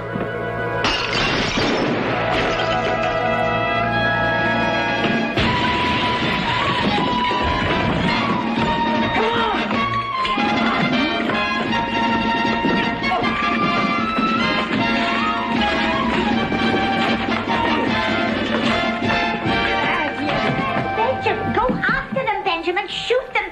Yeah, Shoot them, Yes, I'll shoot them. The emerald, they got the emerald. They got clean away, Clementine. He left his hat. Madam, I would suggest that you take this hat to the sheriff. It's a clue to the thief's identity. Oh, this is my hat. Well, I still think that this should be reported to the sheriff. I think so, too, yes. When you recover the gem, madam, if you will write to me, I will return and make another appraisal. From what little I saw of it, it was a superb emerald. Well worth the $25,000 you paid for it. Well, you mean that was a genuine emerald? Oh, I'd stake my professional reputation on that, sir. I bid you good night. Ducky, did you perhaps think it was an imitation? Now, this hat that you claim is yours, bend down. Bend down, Ducky.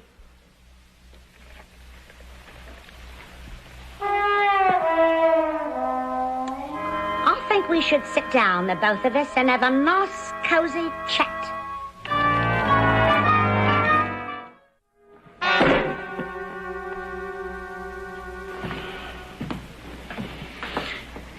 You just wait till I get my hands on those two. You just wait. How'd the widow take the news?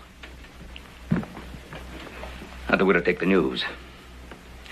When she discovered that those brothers of yours stole that emerald, she gave me an ultimatum. Which is? She said that she would never turn her relatives over to a sheriff. Do you mean what I think you mean?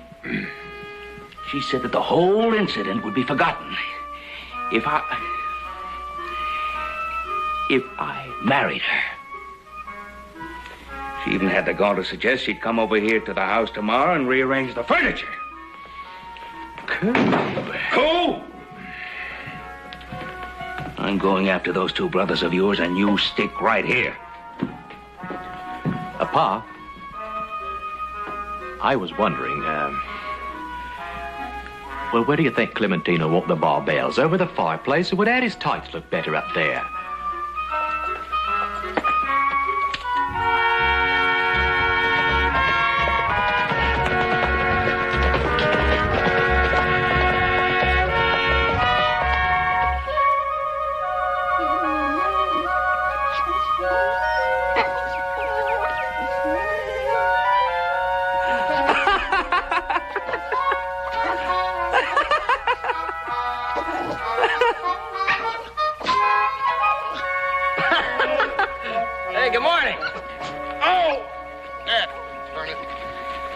This thing's been punching a hole in my back all night, Joe. See him? Go get him. Run get him. That's a sick Fido. I knew I'd find a good purpose for that thing. Hey. Come on. Come on, don't go back to sleep. We gotta get those crooks before they get too far ahead of us. Dad burn it, Joe, I'm so hungry I could eat a pack mule. Yeah. How come we didn't stop by the ranch house and pick up a sack full of grub before we left? Well, thanks a lot, pup.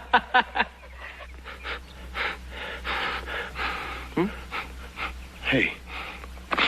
Hey, Joe. I smell grub cooking. You smell grub? You know, I think I do. Yeah. Hey, Joe. Hey, Hoss, come on, we got some trade to do.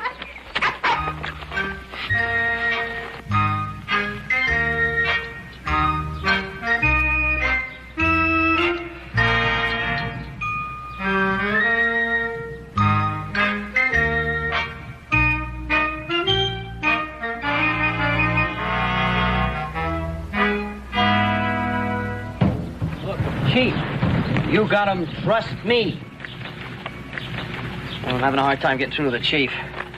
Look, Chief, big medicine in piece of green glass. A cure warts and dandruff, make your hair shiny. Eat big totem for Chief. Here, Joe, let me try some sign language. Look here, Chief.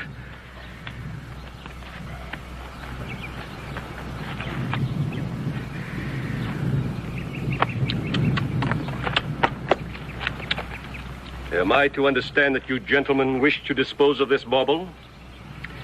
Yeah. In exchange for food? Well, that's what we sort of had in mind, yeah. Very well. There's mutton stew in the pot. Help yourselves. Hot dog. Thank you. Perhaps on the next stagecoach there will be a tourist gullible enough to take this piece of glass off my hands at a small profit. Mr. Morgan, allow me. Oh, thank you, Mr. Axe. You know, when I think of those two petty crooks out there measuring lots and pounding stakes into the ground, it warms the cockles of my heart. Mine too, Mr. Morgan. They were such rank amateurs, you know. Imagine not being able to tell the difference between a cheap piece of glass and a real emerald. The Burma rarity. And a beauty. What's the matter, Mr. Axe? I don't know, Mr. Morgan, but it seems to have lost weight. Oh my. One moment. Mr. Morgan, this is a fake. What? Oh, that is a fake. Try this one. I see. Oh, a fake. This one? Yep, a fake. That one? Yeah, a fake.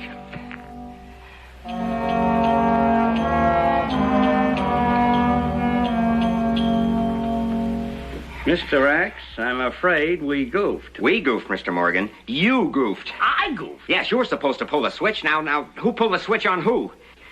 Now, enough of this soul-searching, Mr. Axe. I suggest we return to Virginia City and try to recoup our property. Post haste. Or faster.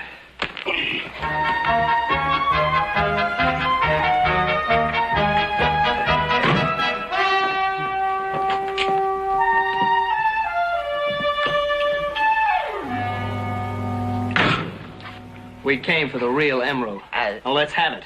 Did you gentlemen say the, You came for the real emerald? That's right. That's right. The one you sold to the widow Hawkins and then stole back from her. Every time I think about the way you two crooks took that poor little widow woman, it makes me mad enough to bite a porcupine. I'd sure like to see that. Yeah? Mr. Morgan, I believe they have us dead to rights. If you'll permit me, sir. When I started on my career of swindling, Mother warned me that retribution would catch up with me someday. Would that I had taken her advice. Come on, give me that. That's the real one. Yeah, you can tell it's a real one just by looking at it, can't you? Yeah, if we didn't have to get this back to the widow to save our Paul's neck, I'd skin you two alive. Well, I sure wouldn't like to see that. Oh, young gentleman, would you mind telling me what you did with the imitation emerald that we left with the widow? We traded it for grub. Would you mind saying to whom? Yeah, a fellow named Chief Crazy Fox. Chief Crazy Fox. Chief Crazy Fox. I believe he's that noble redskin that's also in our profession. Yes, he runs that concession stand down there between here and Virginia City. Mr. Morgan, I'd suggest that we renew our acquaintance with that worthy. Post haste. Or faster. Right.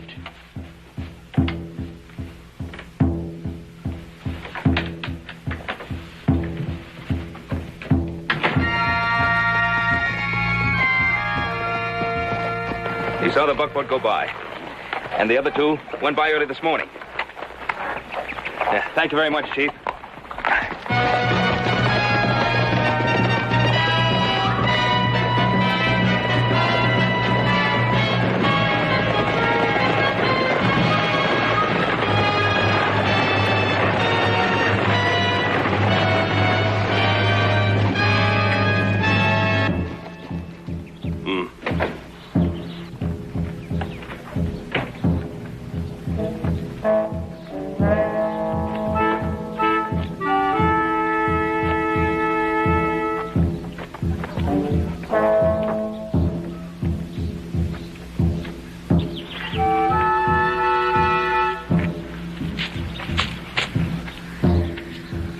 Heap cheap.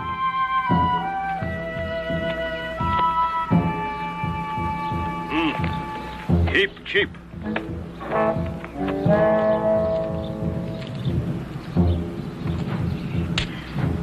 How much do you want for this? Me get 'em $10. For you, make 'em 5. How would you like to gamble it for $5? Gamble? Poker or dice? Aha! Neither one.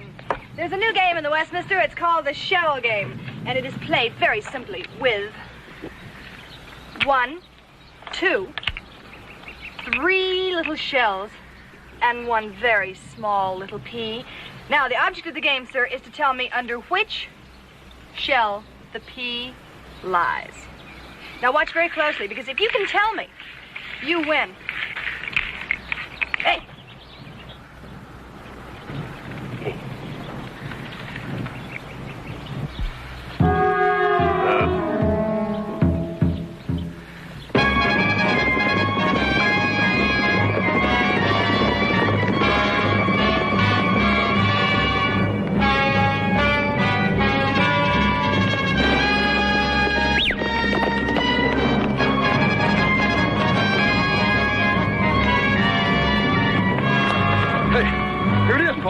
Certainly glad I caught up with you two highwaymen. Let's have a look at this thing.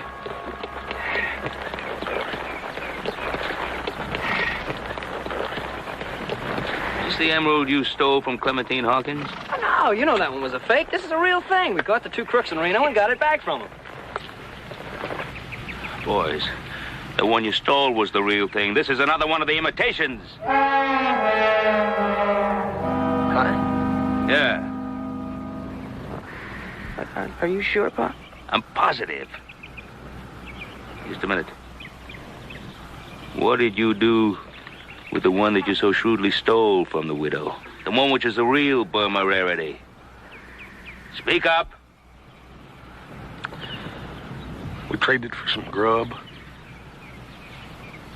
For some grub? Dad burn it, Paul, we are starving.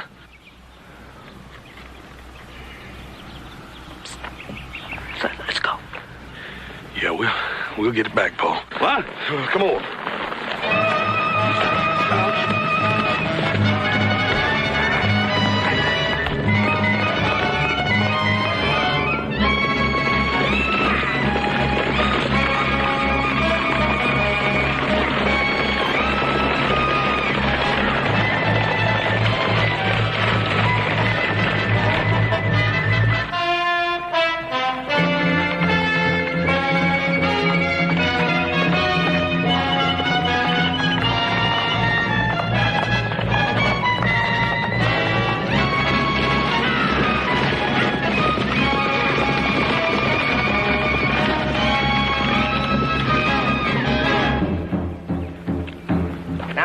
You say you gave it to this girl. Yeah, which way she go? Yeah, it's imperative that we find out. Yeah. Imperative.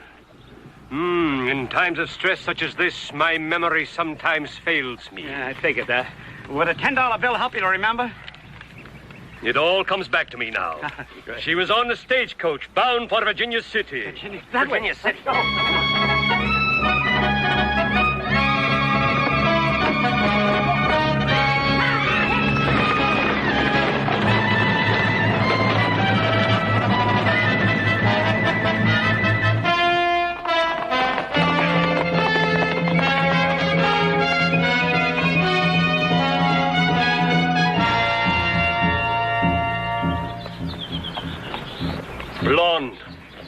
as to which way she went. In times of stress, such as this, my memory sometimes fails me. Would a $10 bill help relieve the stress? Virginia City.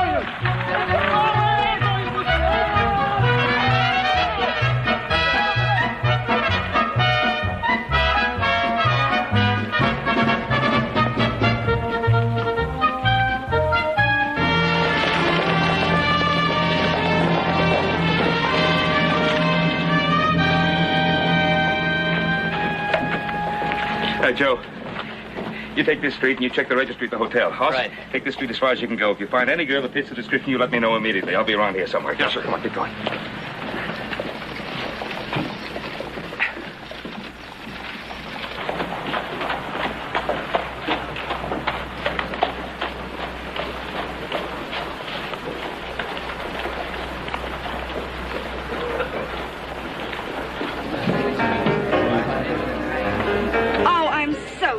Sir, you weren't watching very closely. Is such a lovely watch. Is there something else you No, care to thanks. wager? Let somebody else win the money. Good afternoon, sir. Would you care to wager one small silver dollar to prove that the hand is not quicker than the eye? Yes, as a matter of fact, I think I would like to wager that. Very good, sir. Now watch the pea under the shell. Gentlemen, watch the pea and watch the shells. Watch me move them quickly about the table and tell me where the pea is. Under the middle one. I'm so sorry, sir. That gem that you're wearing interests me. Would you care to wager, say, $5 against that? As you like, sir. Again, watch the pea under the shell. We move the shells around. Now, under which shell does the pea lie? I'll say under the middle one again.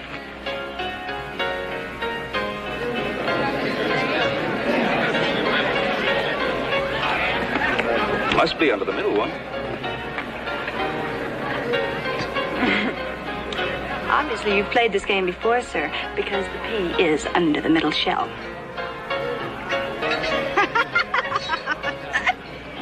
Thank you.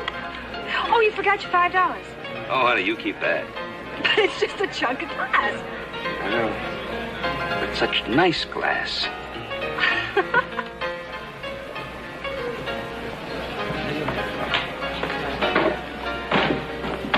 Pleasure to meet you again, Mr. Cartwright. Now, if you'll kindly hand over the Burma rarity. Yeah, hurry up. Well, you want... I guess if you want the Burma rarity, I guess I'll just have to give it to you.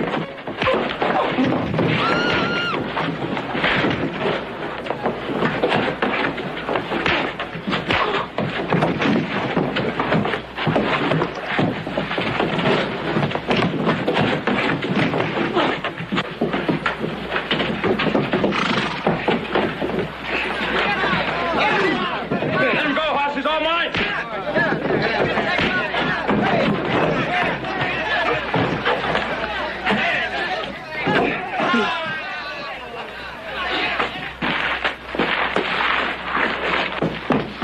Ain't you gonna help him? Nope.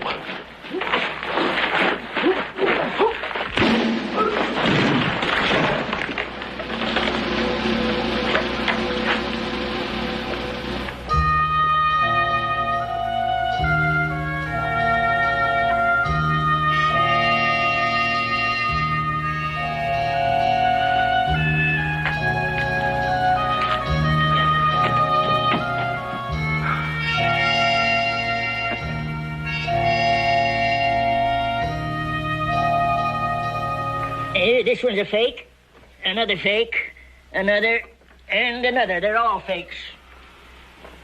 Ah. Now, this is the one I examined the other day, the genuine emerald. And what a beauty it is. Madame, would it be amiss if I presumed to ask you a question? Could it have been possible that... Oh, no. What Mr. Morgan is trying to say, Madame, is how could a sweet little old lady like you... Oh, lady! Look here, you two crooks. I knew you were crooks from the very beginning. Your modus operandi gave you away. You see, Mr. Morgan, what did I tell you? Yeah, but look at it, Mr. Axe. Who would ever suspected that... Gentlemen, many years ago when I was in the theater, I was billed as a female prestidigitator. I knew you were planning the switcheroo, exchanging the real emerald for the fake. So I just... pulled the switcheroo first.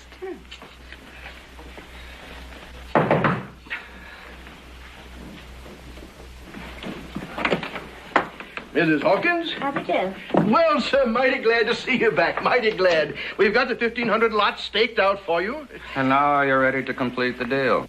Gentlemen, I'm afraid that Mr. Morgan and I must leave town again. Leave town? Where are you going this time? I'm escorting him to San Francisco, Mayor. But we've gone to a lot of work preparing Sunny Acres as a town site. When will you get back to Virginia City? Take over Sunny Acres. About 20 years.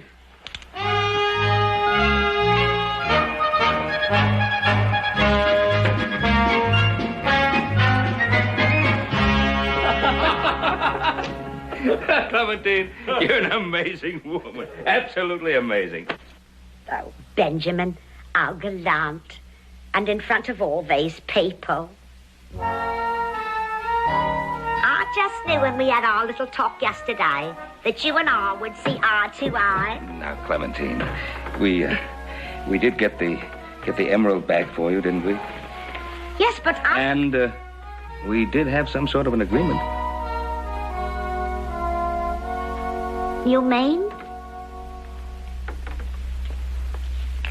Mm-hmm. Who? I won the war and lost the peace. Well, as we say in the theatre, there's always another booking for a good act. An amazing woman.